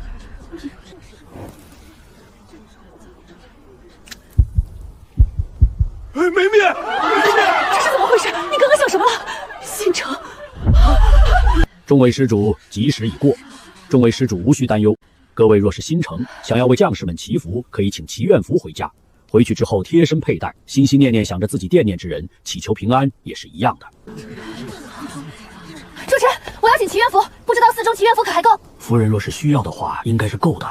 咱不能自己请，也为百姓们请一张。齐之玉，你也不过如此，想毁了这场祈福，还不是被我控制住了场面，最后自己灰溜溜的走了。这回是我赢了，花点银子算什么？我们的目的达到了。妹啊，咱们发了，几万张啊，全都卖出去了。咱们卖的又不贵，1两银子一张，很便宜了。而且这个祈愿符是真的管用，只要他们家人诚心祈福，确实是可以为出征的人挡灾的。妹啊，你弄出来这个祈愿符对你有啥影响吗？没有啊，不过就是联动天地规则，达到真的祈福作用，很简单的。那就好，怎么联动天地规则？这种我不懂的领域，我还是不应容了。妹啊，那一张祈愿符朱砂加上黄纸也没几文钱。此消彼长，吴王他们花的银子进了咱们口袋，那都是咱爹以后的资本。其实这并不是最重要的。我知道，兵权嘛，这回边关战事不就是为了……那是爹跟你们做的事情。我刚刚也做了一件事情，为爹拉拢人心。妹，你干什么了？拉拢人心？那不是蒋淑仪他们做的事情吗？这回可是蒋淑仪他们露脸，咱们不就是卖了一些祈愿符赚钱吗？二哥，你猜为什么后来有些人能上香成功，有些人却不能？对啊，为什么？你在香上做了手脚？不对啊，后来的香跟香炉不是他们弄来的吗？你也没法提前准备，总不能把附近所有的香跟香炉全都清理一遍吧？香那边不过就是小板戏罢了。我现在势力是大不如前，但要是连控制香灭不灭都做不到，我可以去嘎了。有些人已经开始动摇了，让咱爹跟大哥注意一下，该运作就运作一番。妹啊，姓明氏，我真听不懂。有一些人聪明的已经知道反思自己跟错主子了，只要他们脑海中不想吴王，不想为吴王扬名，而是想着咱爹，那么他们的香自然不会灭。不是妹啊，你怎么知道他们那么想的？看气，想法发生变化，气运也会随之改变。二哥，我会观气运，你不是早就知道了？你观气运，我不惊讶，我惊讶的是，你竟然利用蒋淑仪带头弄的这个祈福法事来撬吴王那边的人。二哥，既然可以达到多个目的，咱们为什么只做一件事儿？撬吴王那边的人跟咱们赚钱不冲突吧？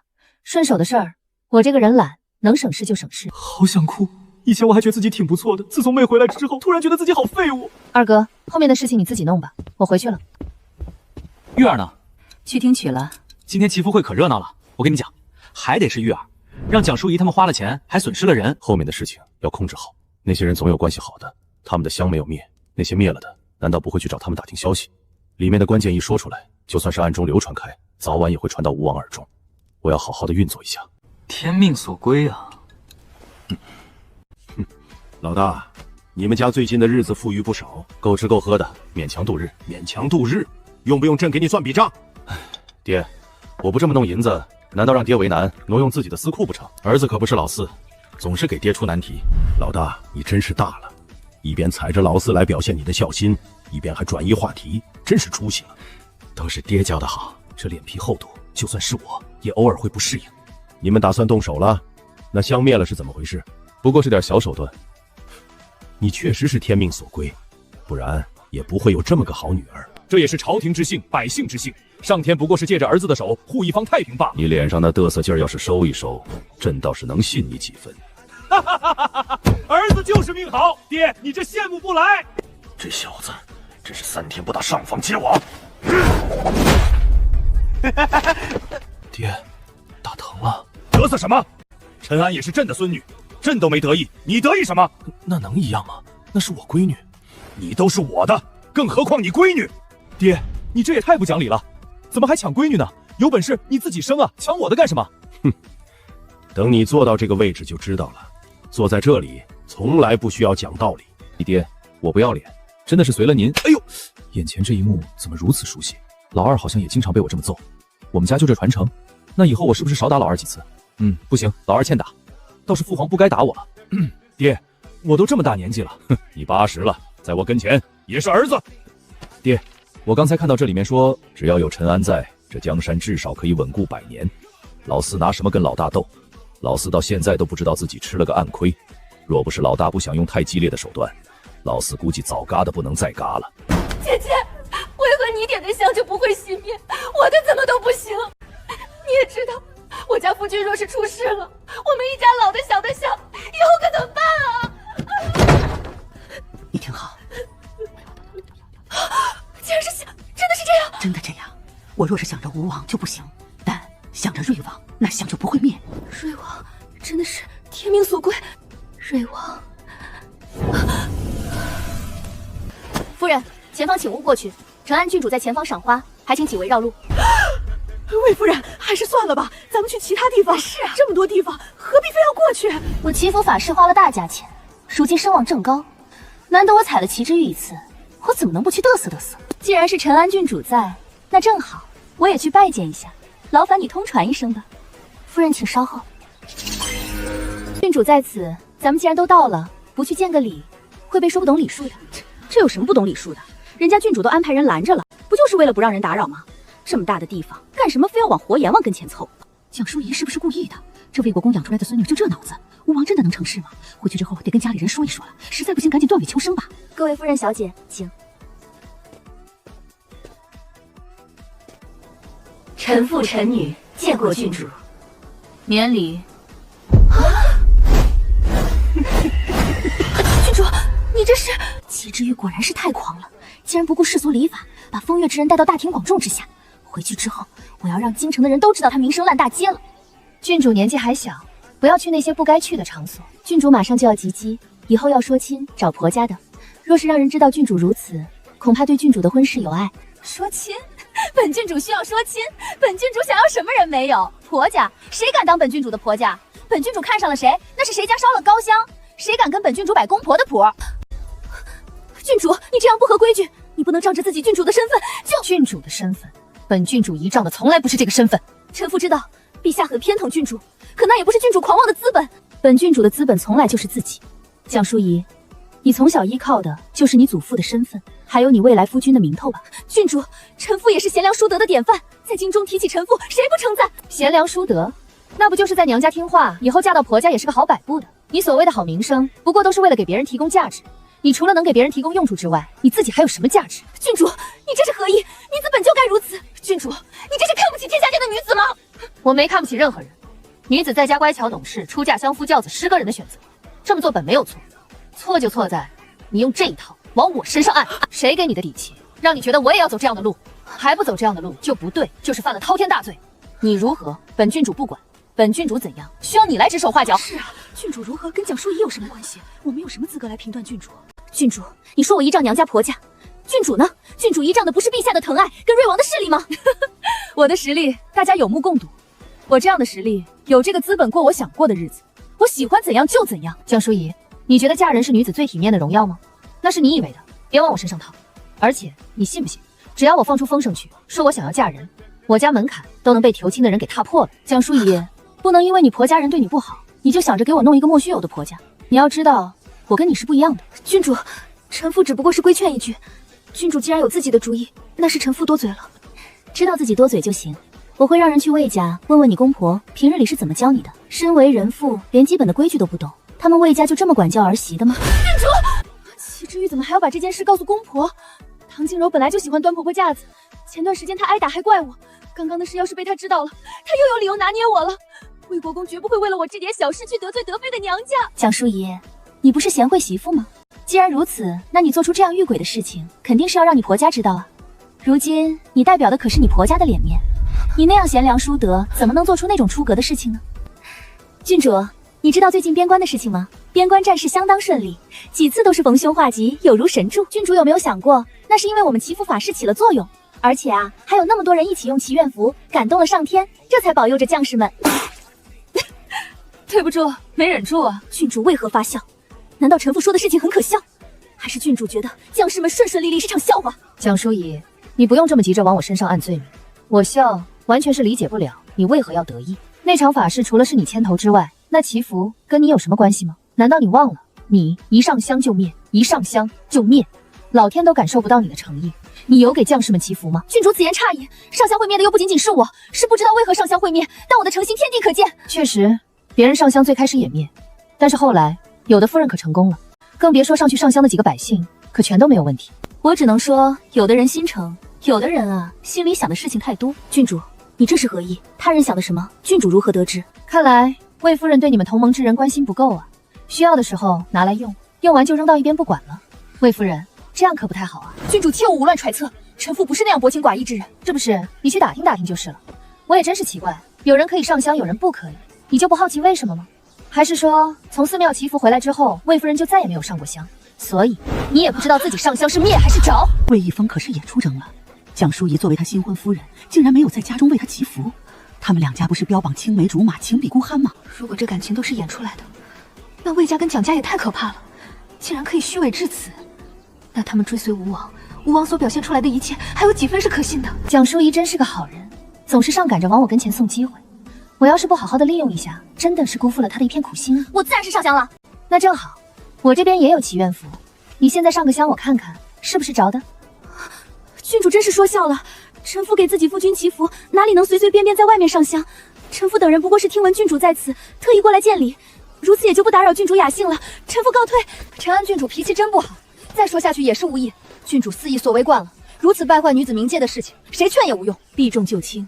祈福法事之后，你再也没有为魏一峰上过香，这蒋魏两家的联姻水深着呢，不能再跟着他们作死了。回去必须告诉父亲和夫君，这吴王的船得重新考虑考虑了。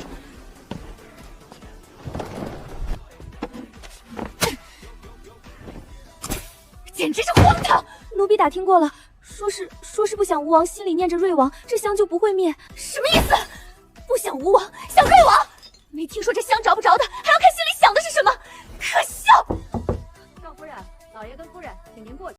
在外面，别人都尊称我魏夫人，可偏偏在这个家里，下人们还叫夫君少爷，明明没了爵位，整个魏家都靠我夫君撑着，我才是当家主母。可这家里还是那个疯婆子说了算，太憋屈了。知道了。父亲、母亲，江淑仪，你做的好事！儿媳做了什么事儿，惹母亲如此动怒？你当我是聋子还是傻子？要祈福就要念着瑞王，一念着吴王，香都点不着。你这祈福是为了吴王造势，还是要把吴王给拖下水？这消息你以为瞒得住吴王？父亲，你怎么看？我在这儿呢，你直接问你公公是几个意思？小小年纪就这么不安分，真是个狐妹子，就知道跟男人说话。母亲慎言，自己做出来这种丑事还不许人说了。别我儿子不在家，你就开始勾三搭四的。母亲，我蒋家女儿没有这么不要脸，母亲休要以己度人。蒋淑仪，你说我是吗？你一个儿媳妇就这么说婆婆吗？你的规矩呢？是母亲言语过分的，我蒋家女做不出来母亲口中说的那种事情。你好了，闭嘴！现在是吵这些的时候吗？吴王恐怕也快听到风声了。祈福的事情是你牵头，后面如何应对，你自己想个章法出来。他这是想什么都不管，让我自己去收拾残局。魏家人真是没有半点担当。要不是为了吴王的势力，我何必嫁进这个火坑？我这样的实力，有这个资本过我想过的日子。不，我跟他不一样，他不过是个只知享乐的废物，而我要为蒋家分忧，要为家族出力，只有这样团结，才是一家人。父亲，我去家中找祖父商量一下。事不宜迟，你快些去吧。你打我干什么？祖父，您这是怎么了？无妨，不过就是蛊毒时不时的发作，太难受了，整天提心吊胆，早朝都去不了了。我必须撑住，只要百花这回在边关立下大功，蒋家的一切就都稳了，军中我都安顿好了，绝不会有意外。你怎么突然回来？是魏家出了什么事儿？这祈福法会出了一些岔子。又是齐之瑜，这个陈安郡主真是不简单。现在说他是怎么做到的，没有任何意义。齐之瑜出招了，咱们就要拆招。祖父，咱们要怎么挽回？挽回？咱们不需要挽回，咱们要反击。战场上刀剑无眼，将士总会有伤亡，不是想着瑞王就能祈求平安了吗？那么那些将士若是出现了伤亡，对，那样的话，如今的流言蜚语全都不攻自破了。不仅如此，还可以让人参瑞王一本，妖言惑众，蛊惑民心。祖父，魏家真是太欺负人了。女人嫁人了都是这样的，而且你是做儿媳的，做事自然要多思虑一些。你若是不让唐静荣抓到错处，他怎么能发难？平日里家中没少教导你，你做事怎会还有诸多不到位的地方？要是齐之玉绝对不会受这个委屈，哪怕捅破了天，瑞王府也会给他撑腰。凭什么我这个国公府千金要受这种窝囊气？齐之玉，你给我等着！大军班师回朝那天，就是你坠落神坛的时候。祖父，我会小心的。及笄那天一定要打扮得漂漂亮亮的。你看这珠花多漂亮！这两个，那天你喜欢戴哪个？要不都戴？娘，差不多就行了，我不打扮也好看。毕竟我就是天下第一美，我要是把这些都戴上，那天我就是一个行走的首饰货架。你这丫头，好了好了，知道你不耐烦了，我自己挑，你去玩吧。好嘞，不停的换衣服试首饰，麻烦死了。果然还是当条咸鱼最适合我。瑞王府大办集机礼，甚至连请帖的名单都传出来了，唯独没有魏家和您。齐之玉的集机礼准备这么充分又怎样？边关已经传来消息，大军打了胜仗，正在回来的路上。算算时间，绝对会在他集机礼之前到境，到时候死伤无数。齐之玉故弄玄虚的那些东西就会不攻自破，瑞王被弹劾，瑞王府大乱，还集息礼。齐之玉，到时候你别哭就行。瘦了，结实了，怎的？受伤了？伤到哪里了？没事，爹，小伤已经好的差不多了。战场上刀剑无眼，你要小心。你要知道，蒋家以后还需要你来撑着，你断然不能有事。他不是在战场上，怎的还会让你受伤？爹，他终究是我弟弟，我总不好。总不好什么？不识抬举的东西，能给你挡刀剑，已经是他的荣幸。这么多年，若不是有魏国公府给他撑腰，他以为他在军中能有什么成就？也就是蒋家赏给他一碗饭吃，养不熟的白眼狼还不如一条狗，狗还知道看家护院。蒋家只需要一个有本事的继承人就好了，庶出的只能辅佐这个嫡子，能成为我的踏脚石，是那个庶子的荣幸。罢了，不提了。你呀，就是太重感情，那样的孽障没必要。好了，收拾收拾，咱们进宫。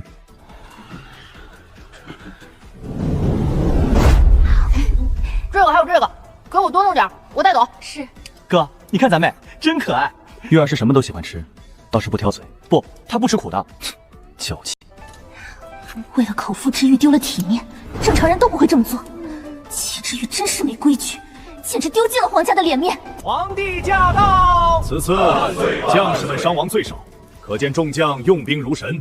江百华，听闻你在战场极其勇猛，很多战术都是你提出来的，陛下谬赞。这些本是末将该做的，末将听闻，是末将的女儿为将士们祈福，这是这份诚心以及陛下庇护，才让将士们损伤降到最低。朕倒是听说了祈福的法事，听闻众女眷还请了祈愿符回去，日夜祈求将士们的平安。此事做得好，将士不错。陛下，这是臣妇本分。臣妇的父亲、夫君全都去了战场，还有那千万的将士。臣妇一想到他们要面对的危险，就夜不能寐，这才去做了法事，希望臣妇等人的诚心可以感动上苍。我赢了，在陛下面前，这功劳是我的。齐之玉，你那些故弄玄虚的把戏，在绝对的功勋面前一文不值。看来你们祈福真的管用了。陛下，祈福真的管用了。末将就亲眼看到，明明应该是必死的杀招，可总是有巧合发生，让将士们避开了。这种事情在战场上发生了不是一次两次，几次都与死亡擦肩而过。哦，这祈愿符这么有效，陈安弄出来的果然都是好东西啊。是，主持说了，祈福的时候越是新成，效果越强。不见得吧？要是祈愿符这么灵验的话，怎么还有人受伤？这个齐之玉怎么这么多废话？我特意提到祈愿符，就是为了让陛下记住我女儿的功劳。齐之玉这个时候捣什么乱？此次出征没有一名将士阵亡，这已经是奇迹。虽有受伤，但已经是不幸中的万幸。若是按照以前的情况，那些受伤的将士早就没有命了。哦，这祈愿符竟然这么管用？自然。那你们可够勇猛的，你跟你女婿都受伤了，看来这心不成啊。郡主没有上过战场，自然不清楚战场上的凶险，其他人不见得。但是末将可是一直冲锋在最前方，承受的危险也是最多的。蒋百华，你上战场的时候会戴着面具是吧？郡主，那不是面具，那是一种护器，防护用的。也就是说，在你冲锋陷阵的时候，别人都看不到你的脸，那你怎么能证明冲在最前方、奋勇杀敌的人是你呢？郡主，你这是何意？我的意思就是，你占了别人这么多年的功劳，到现在你还在装，你要脸吗？陛下，末将冤枉，末将在战场杀敌，九死一生，回来还要被郡主如此羞辱。陛下，老臣一家一直忠心耿耿，在战场上宁可战死，也不会后退一步。如今郡主如此说，老臣不服。百华若不是奋勇杀敌，又怎会受伤？老臣不得不替自己叫一声冤。既然陈安开口了，主场就是他的，朕静静吃瓜就行。二哥，念一下。张三李四王麻子，为何能把伤亡情况知道得如此清楚？这兵权到底在谁手里？魏国公听到了吗？蒋伯华受伤，完全是因为他在军营中作饵，让敌军以为有机可乘，攻入军营之时，他才受的伤。那又如何？你不觉得奇怪吗？这是提前部署好的诱饵战术，还有其他将士配合，这种情况下他还能受伤？战场上情况瞬息万变，受伤不是很正常？受伤就不正常。在战场上，他面对的情况比这些凶险的多得多，他都没有受伤，可为什么在这种准备完全的情况下受伤了？一边是武艺高强、有勇有谋，一边是做足准备依旧受伤，这其中唯一的差别就是一个戴着面具，一个不戴。难不成这里面真的有猫腻？郡主，你无凭无据，切莫信口雌黄。来人，准备2套笔墨。蒋百华，你不是说我冤枉你了吗？现在就给你一个揭穿我阴谋的机会，你把你立功的几次战役全都写下来，当时你是如何部署，其中遇到了什么，所有细节都写下来。这种事情对你来说很容易吧？毕竟是你亲自参与其中，不过就是回忆一遍，你不会写不出来吧？郡主说笑了，末将亲身经历之事，又怎么会写不出来？战场上的细节也要写哦，不仅仅是最开始的战术部署。战场上的事情变化多端，怎么可能记得那么清楚？蠢货！蒋百华，你真上过战场吗？但凡上过的人都不会说出这样的话。生死关头，凶险万分，那样所有的细节都被深深烙印在脑海里，至死不忘。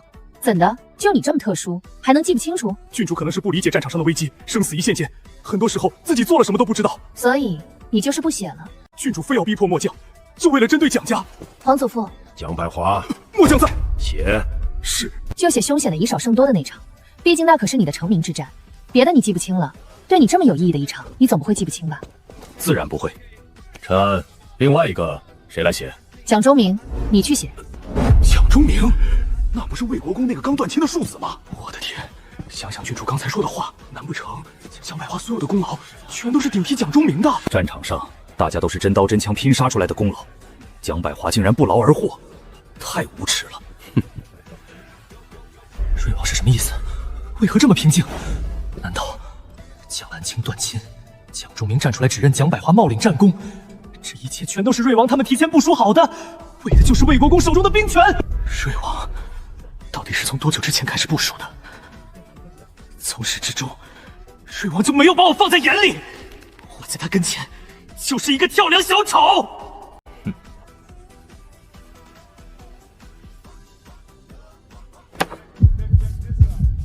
装不下去了，他这绝对是冒领军功。看样子蒋百华做的事情连魏国公都不知道，这胆子也是真大。难怪蒋忠明要断亲，这种压榨谁受得了？蒋忠明有了瑞王做靠山，自然不怕魏国公和吴王。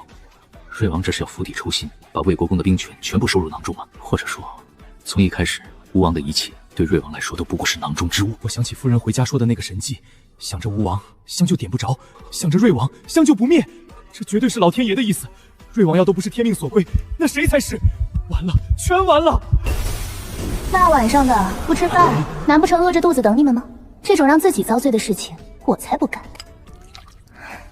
那汤一定很美味，可是现在是喝汤的时候吗？齐之云到底有没有血？蒋百华闹了这么一出，谁敢在这个时候吃东西？太折磨人了。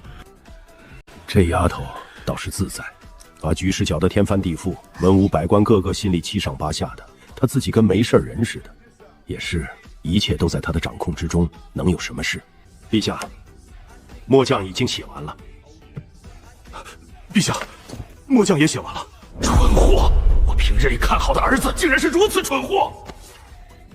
念第一份蒋百华的，虽然写了战术，但极其空洞粗糙。第二份蒋忠明的，细节极其丰满，每一次绝境逢生，每一次战术转折，都写得如同身临其境。那么有本事的庶子断亲了，养着一个冒领功劳的小偷，魏国公在家中就一点端倪都没发现？还是说他根本就是偏心到眼瞎？众卿，你们有何感想？魏国公，你有何话说？陛下，臣有罪！爹，荒唐！你做的这是什么荒唐事儿？自己没本事，连找个傀儡都找不明白。庶子托举嫡子，天经地义。为了家族出力，难道不应该吗？名声落在谁身上有什么区别？愚蠢的东西，连随机应变都不会。罢了，好歹也都是蒋家的功劳。皇祖父，他们断亲了。郡主不出魏国公心窝子，他就难受是吧？太狠了！你这孩子，虽说他们现在断亲了，可以前终究是一家人。以前那些功劳怎么也应该补偿给蒋忠明。皇祖父，要是赏罚不明的话，可是会让将士们寒心。若是战功都可以冒领，那以后还有普通将士的出头之日吗？上升的路被毒死，那下面的普通士兵上战场还有什么动力？就算是拼死立了功，却全都为他人做嫁衣，那在战场上谁还会出力？最后军中全都是一群混吃等死的，那江山社稷黎民百姓，还有谁来守护？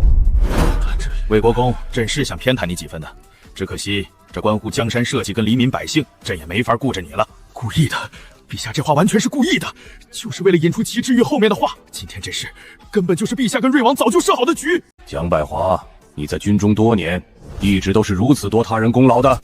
让蒋忠明说吧，他才是受害者。陛下，此事住口！你做了什么？如实向陛下禀报。从末将进入军营开始，就一直代替蒋百华。他的战术是末将提前跟他说的，战场杀敌是末将去的，他所有的战功都是末将的。这么多年，你为何不说？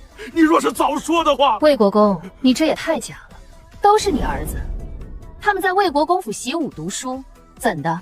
你不知道他们到底是个什么情况？你是不关心自己儿子啊，还是这么容易被糊弄？谁学的怎么样？你不清楚？哎，都这个时候了，你再遮脸也没有用啊！你都没脸了，遮个什么劲儿？皇祖父，现在魏国公的身体情况也不允许，蒋百华根本就是个废物，那军中总得有个管事服众的。我看蒋忠明就不错。当然，我只是提议。今天是庆功宴，虽说有一个人是冒牌货，但是其他将士可是实打实的战功，别为了这点小事扰了兴致。臣安所言甚是，别打扰了大家的兴致。继续。瑞王，老臣想要跟犬子说两句话。魏国公，这里有你儿子吗？你把本王女儿作为见证人的断亲当儿戏，还是说你觉得皇室郡主无足轻重？是老臣失言，老臣想要跟蒋忠明蒋将军谈一谈，还请瑞王行个方便。不行啊，蒋忠明如今是我罩着的，我可不允许有人欺负他。郡主，就算是蒋忠明投靠了你，你也不能这样控制他，连他跟什么人说话都要管吧？蒋忠明是个人，不是那看门的狗，还请郡主给他作为人的尊严。哎，你可以啊，有进步哦。明明你们蒋家不把蒋忠明当人，现在反倒赖到我身上了，不错不错。郡主，我们从未如此想过。得了吧，魏国公但凡把蒋忠明当个人，就不会如此忽略他。他在战场上拼死拼活的，最后功劳全都被蒋百华给抢了去，这样的委屈谁受得了？你为何从来不说？说啊！你怎么不说话？要是你早说，我怎么会不培养你？魏国公，你看看你现在这模样，明明做错事情的人是蒋百华，忽略蒋忠明的人是你，你却一直在指责蒋忠明，把问题全都怪在他身上。现在你还有脸让他说？你好好的想一想，从小到大，他有没有向你求助过？你有帮过他一次吗？尤其是他亲娘过世之后，你还记得你有这么个儿子吗？郡主，你应该知道，老臣我很忙。忙到其他孩子都能照顾到，就照顾不到蒋忠明。你忙得还挺有选择性的。你真的追随瑞王了？若是没有瑞王，我早就没命了。什么没命？你好歹是我的儿子，谁敢杀你？蒋百华，还有你夫人。你少胡说八道！谁要杀你？从小我就学会了藏拙，当年从学认字开始，我若是比蒋百华认得快，你知道你夫人的眼里已经有了杀意。在魏国公府，我一直都是比蒋百华笨的，不然我早就没命了。一个庶子，生场病出个意外就没了命，不是很正常？既然你藏拙，在军中为何你不藏了？魏国公，你真虚伪！你若是真的心疼蒋忠明，真的把他当成你儿子，听到他的话，你不应该问一问当年都发生了什么吗？你一点都不关心他是怎么长大的，在魏国公府是怎么艰难生存，你在意的是为何他在军中展露本事，为何让蒋百华冒领功劳。你可真是利益至上，自私、虚伪又冷血，虎毒不食子，你真是畜生不如！长安郡主，掌嘴！没规矩的东西，尊卑不分。你给我安排到军中，这才是要了我的命。上战场，我怎么能留余地？留很有可能倒在敌军之手，不留就会让蒋百华看到我的能力，他依旧会找机会除掉我。幸好那个时候我遇到了瑞王，瑞王教给如何让蒋百华发现我的能力，同时引导他贪图我的战功。如此一来，我才得以保住性命。你当时是装的，你装懦弱，你装想要得到父亲的认可，你装在意亲情，你骗了我，你实在是无耻！蒋百华，你真的很蠢。一个搓磨我的母亲，一个漠视我的父亲，捧高踩低的下人，这样的日子我熬了10几年，我怎么会想要这样无情冷血的家人？瑞王说的对，只要我有了实打实的战功，就算是当时功劳不是我的，早晚有一天会回到我身上。我信瑞王。蒋忠明，你太能装了，真是心机深沉的无耻小人！说谁的无耻小人？主意是我爹出的，你骂谁？蒋百华，你本事了，敢当众辱骂当朝王爷！来人，蒋百华冒领战功，辱骂王爷，给我拿下，关进大牢！郡主，郡主，你为何抓我？蒋百华，你脑子真的没问题吗？你冒领蒋忠明的战功，你以为你还能跟个没事人似的？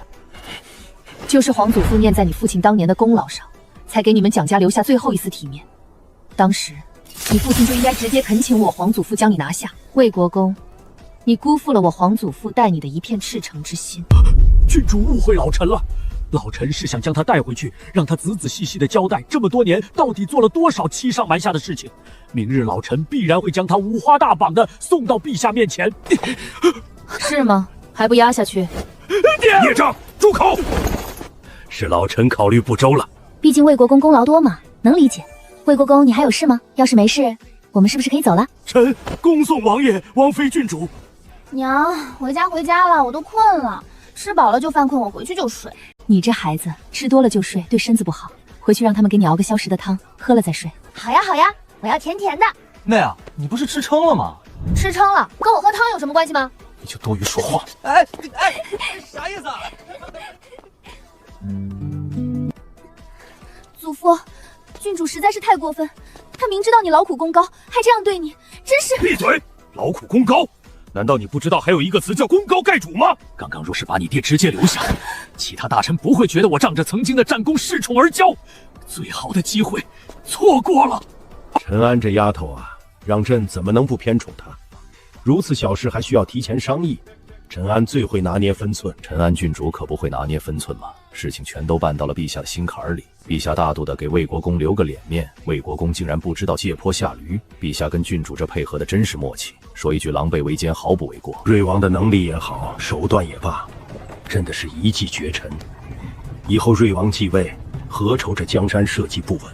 我部署了这么久，还特意的把魏一峰送到了边关，就为了让他在此战事上立功，好接手魏国公的部分兵权。我不贪心，我知道魏国公的打算。魏国公就是为了把自己手中的兵权交给蒋百华，我让魏一峰过去，就是要分一杯羹。我知道以魏一峰的资历是拿不走所有，我都已经退让到这个地步了。瑞王竟然还如此过分，别人吃肉尚且留一口汤，瑞王倒好，这是直接把锅给端走了。好一个瑞王，要逼死我是吧？那咱们就看看谁先死。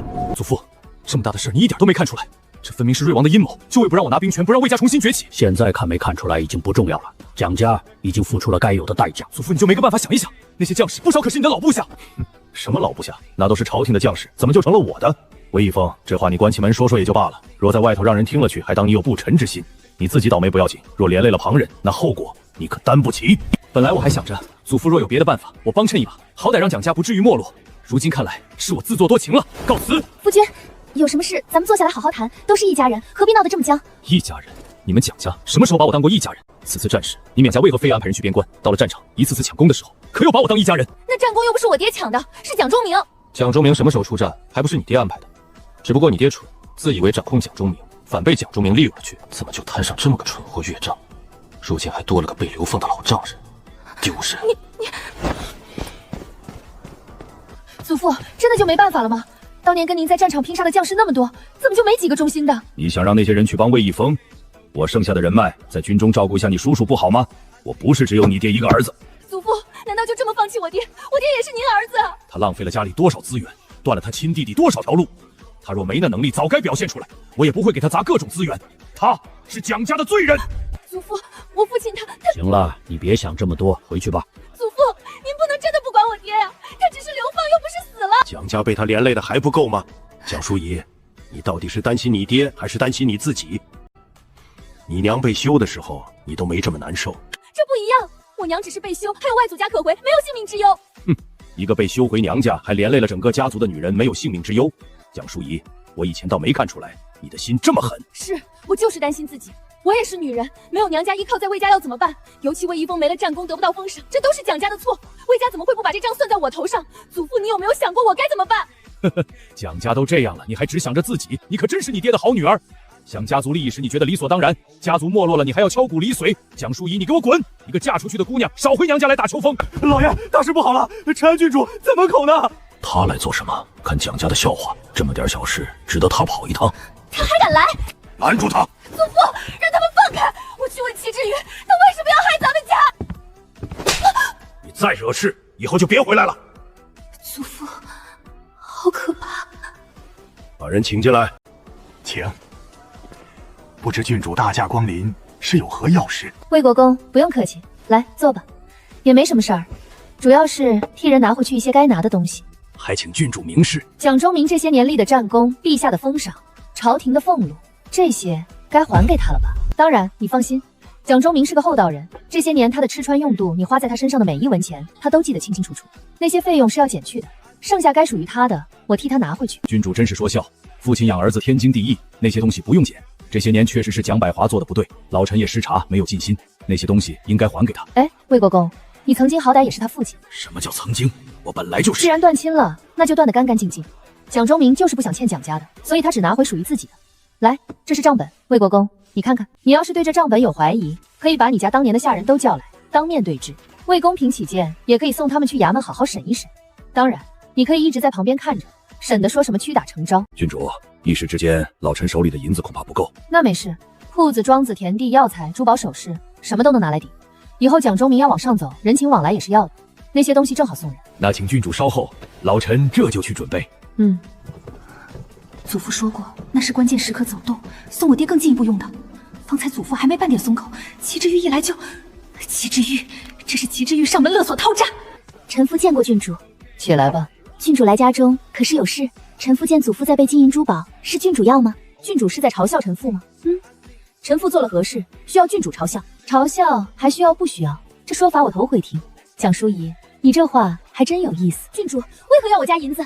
难不成是看我蒋家落难，想趁机搜刮一笔？放肆！蒋淑仪，给我住口！祖父，蒋家本就不好了，郡主为何还落井下石？您好歹为朝廷效力这么多年，郡主怎么也不能逼死您啊！此事若让陛下知道，郡主，都是老臣教导无方。祖父，我是在为咱家着想啊！郡主无缘故上门勒索钱财，住口！来人，把蒋淑仪给我轰出去！魏国公，你看你孙女真是一心为你啊。郡主说笑，蒋淑仪是出嫁女，与老臣的魏国公府没半点关系。她是出嫁了，又不是出家。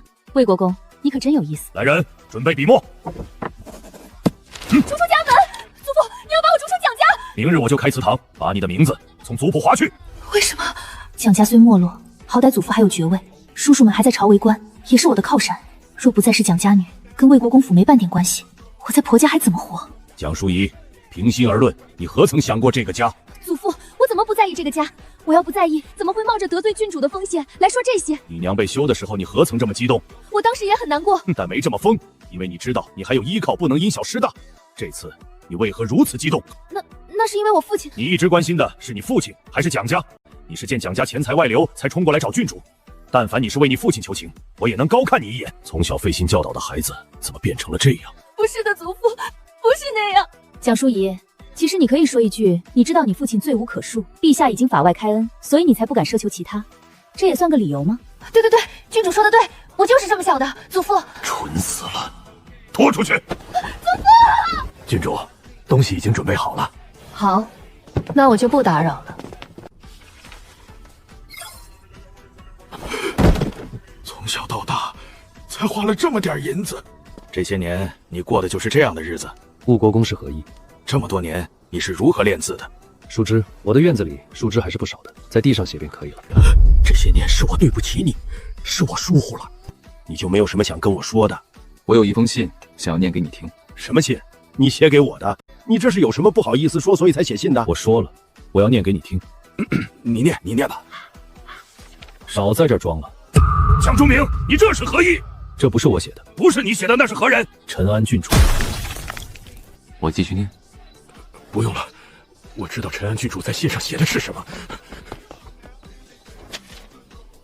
妹啊，还是你厉害，一句话就让魏国公自己滚了。因为他知道我写的信不会有好话，只会把他臭骂一顿，同时把他的遮羞布彻底的给撕了。当年他贪图蒋忠明娘的美色，新鲜劲儿过去就不管了。他看清楚吴王没有什么胜算，立马就开始想要投靠我爹。这样的我才不要！妹啊，你要不提前跟蒋忠明揭开魏国公可能会做的事情，以后蒋忠明帮着魏国公吧，至少在蒋家真的生死存亡时，蒋忠明会出手拉一把。你这么把魏国公的心思给分析个透彻，你是丝毫余地不给魏国公留啊！蒋忠明追随咱爹，怎么能摇摆不定？我最不喜欢的就是留有背刺的隐患，一点都不行。为了最后不闹出那样大家都不痛快的局面，还是提前把危险源头给按死。困了，回去睡觉了。你说你们两个就不能多想想，非要让你们妹妹这小小年纪如此费精力？不是爹，怪我们干什么？你自己都没妹妹想得快，你还好意思骂我们俩？干什么又打我？我是你老子，老子打儿子需要理由。那也不能这么不讲理吧？爹，你疏是没想到啊！你承认自己疏忽就承认呗，反正咱们都是一家人，又不丢人。老二自己作死，为什么要带上我？大哥，你说对吧？确实是我考虑不周，需要学习的地方还有很多。此事妹妹给我提了个醒，我以后做事应该更加严谨，不要再有纰漏。隐患尽早清除。大哥，你没事吧？你才有事儿！你大哥的应付方式才是对的。遇到事情先反省一下自己，是不是自己做的有什么不足？三省吾身的道理不懂吗？懂。我妹说了，人贵在自省，反省一下对方是不是找抽，是不是还有东西没炸出来，是不是自己下手不够狠？行吧，确实像是我妹的思维方式。那是你妹有那个本事，你有吗？那个好像我没有。哼，没有就跟你哥似的，先反省反省自己有什么不足。你要真跟你妹似的，你爱干什么干什么。哦，时间不早了，你们也快回去歇着吧。唉，到底是咱爹啊，自己没想到事情，他自己不反省，还骂了咱们一顿。咱爹这脸皮咋就这么厚？你啊，你非要跟爹呛什么？我就是不服气，爹也没提前干这事儿啊，又不是只有咱们两个没想到。以后这种明知道自己占不到便宜的事情就别说了，你可以忍着，等你有实力了再做。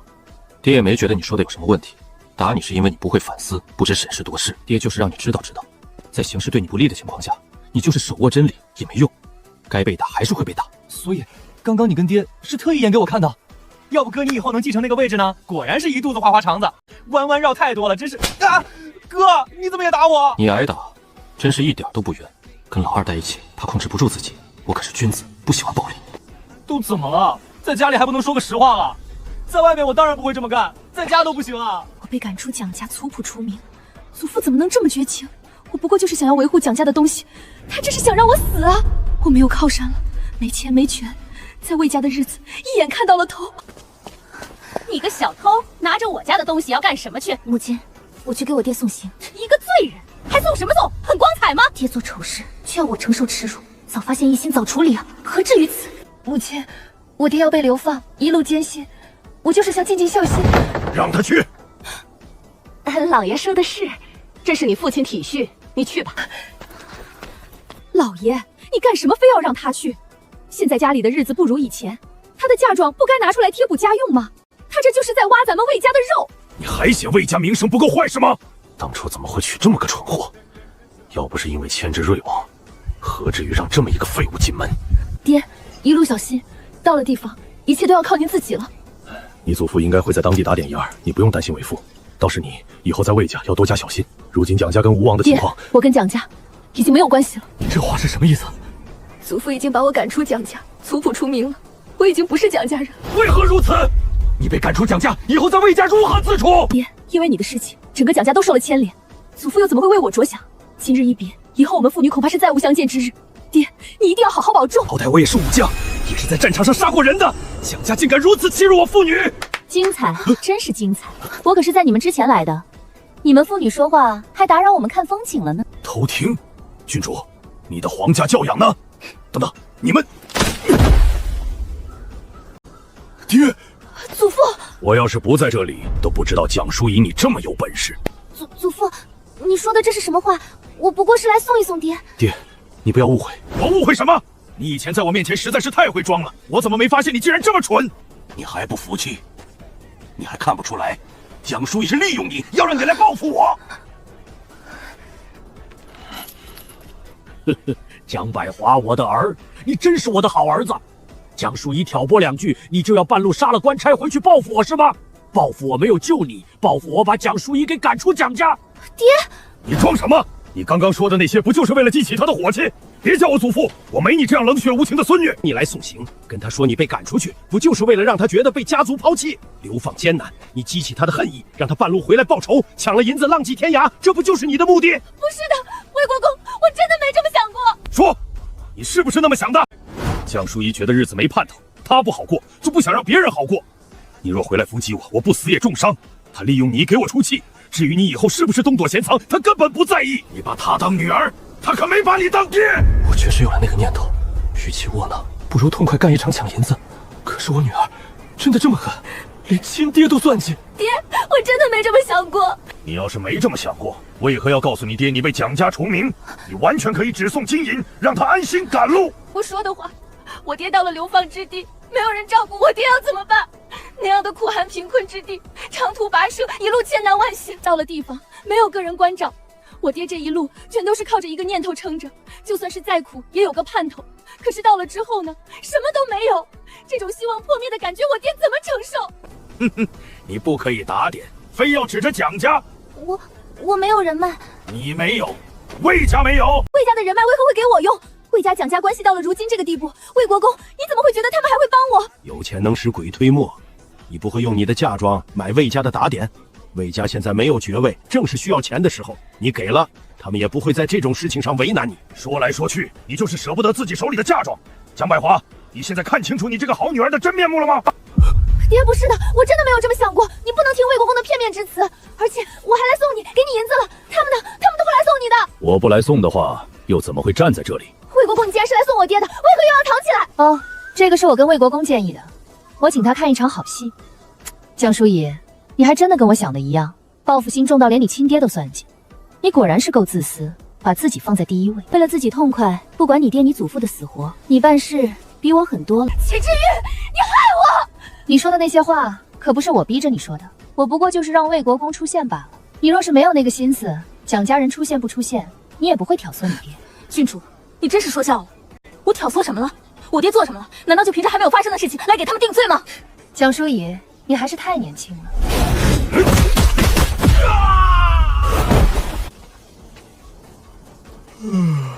爹，魏国公，你干了什么？蒋家培养你是为了撑起家族，哪怕是撑不起，也能托举其他人。就算是这都做不到，至少不要给家里招灾惹祸。我培养你，不是让你回来对付蒋家，害蒋家被灭门的。以后你好自为之吧。爹，你怎么了？这都看不出来吗？你爹武功废了。蒋淑仪是真的在利用我，真是我的好女儿啊！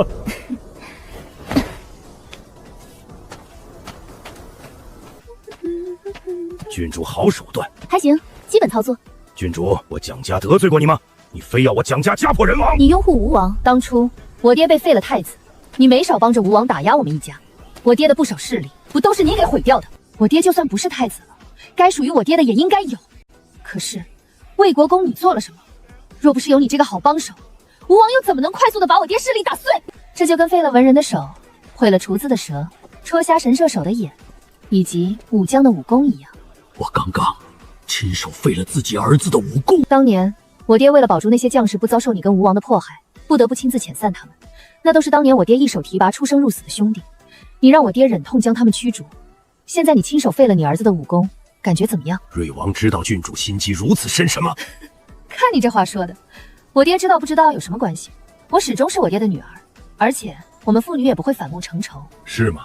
那是因为还不到抉择的时候。若是真的到了生死抉择的时候，郡主还能这么自信吗？魏国公，你始终没有弄明白一点，你会亲手废了你儿子的武功，那是因为你需要保全蒋家。蒋百华若是半路逃跑，你们蒋家才是真的完了。在蒋家整体利益面前，你选择了家族，舍弃了亲儿子。郡主，你说这些有什么意义？这种摆在明面上的问题谁不知道？换成其他人也会这么选择。我想说的是，我们家就不会面对这种抉择问题啊。有我在，我怎么可能让人这么欺负我家里人？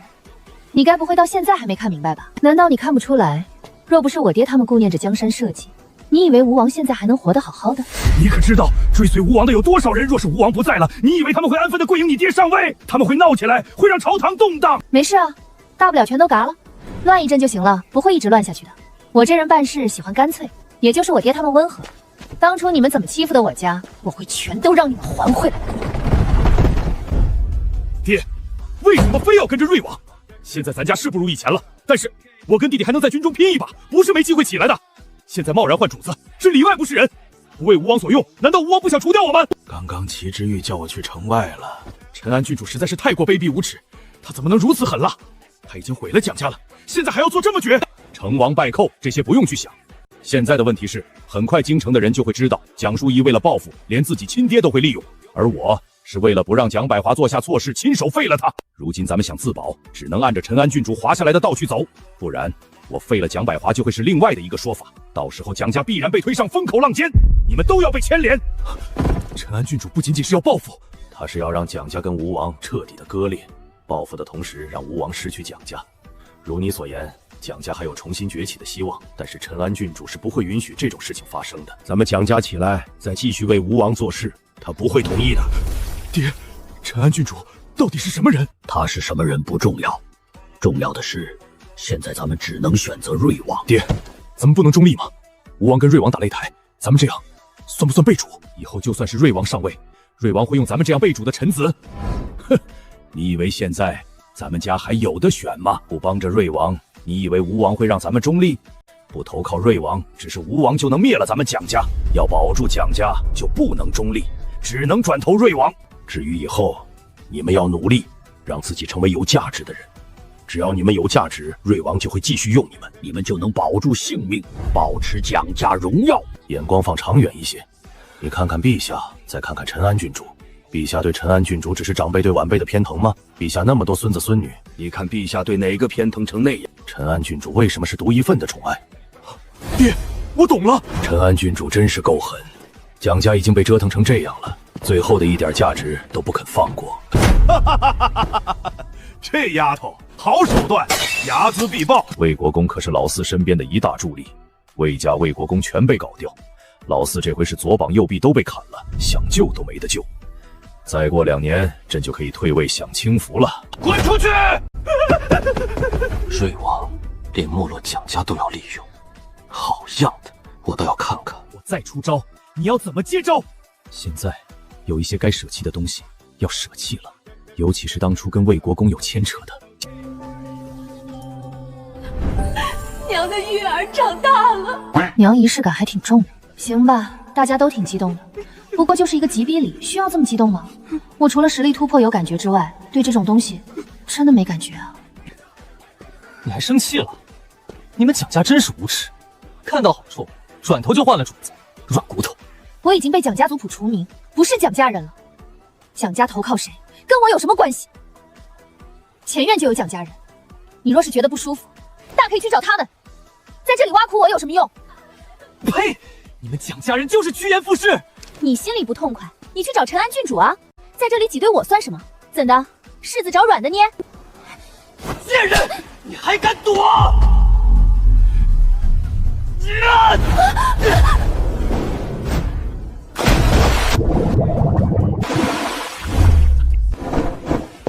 瑞王府准备真是充分，但凡有宴会，总有这种桥段发生，不是落水就是中药，我们总得提前准备一下，省得发生这种事情。来吧，去前面找一下吴王，就说他儿子把人推下水了，让他们看看这事情怎么办。娘，我去看看蒋淑仪。给郡主添麻烦了。不错，这回倒是聪明了。郡主这是何意？这里没有其他人，你有必要装吗？你放心吧，外面没有人偷听。你故意算计齐静红的事情，不会被人知道。郡主慎言，臣妇绝无此意。难道不是因为魏一峰有要休妻的想法，你故意的设计齐静红推你下水，你好保住这魏夫人的位置？齐静红可是吴王的儿子，前脚推你下水，后脚魏一峰就休了你，旁人怎么看吴王？他儿子做了错事不罚，反倒受害者倒霉。吴王一家也太过嚣张跋扈了。若是以前，此事做了也就做了，但是现在吴王的情况不妙，再来这么一出，可是雪上加霜。果然是没有什么能瞒得过郡主。我之所以这么做，都是拜郡主所赐。我现在的处境，不都是你造成的吗？因为我蒋家投靠了瑞王，魏一峰又怎么还会留着我？不过郡主，你没想到吧？就算是在绝境，我也给自己找到了一条生路。郡主不就是想逼死我，想让我不好过吗？可惜了，你失算了。我依旧可以留在魏家，当我的魏夫人。只要齐静红还活着，我就不会被休。你觉得你赢了，不被休，你的日子就会好过吗？魏一峰的心思不在你身上，纳妾是必然，到时候你都不会有个自己亲生的孩子。那又如何？只要我是正妻，小妾生的孩子都是我的孩子，要放到我跟前教导。你教导？你还有婆婆了，你婆婆想要怎么搓磨你，你又能做什么呢？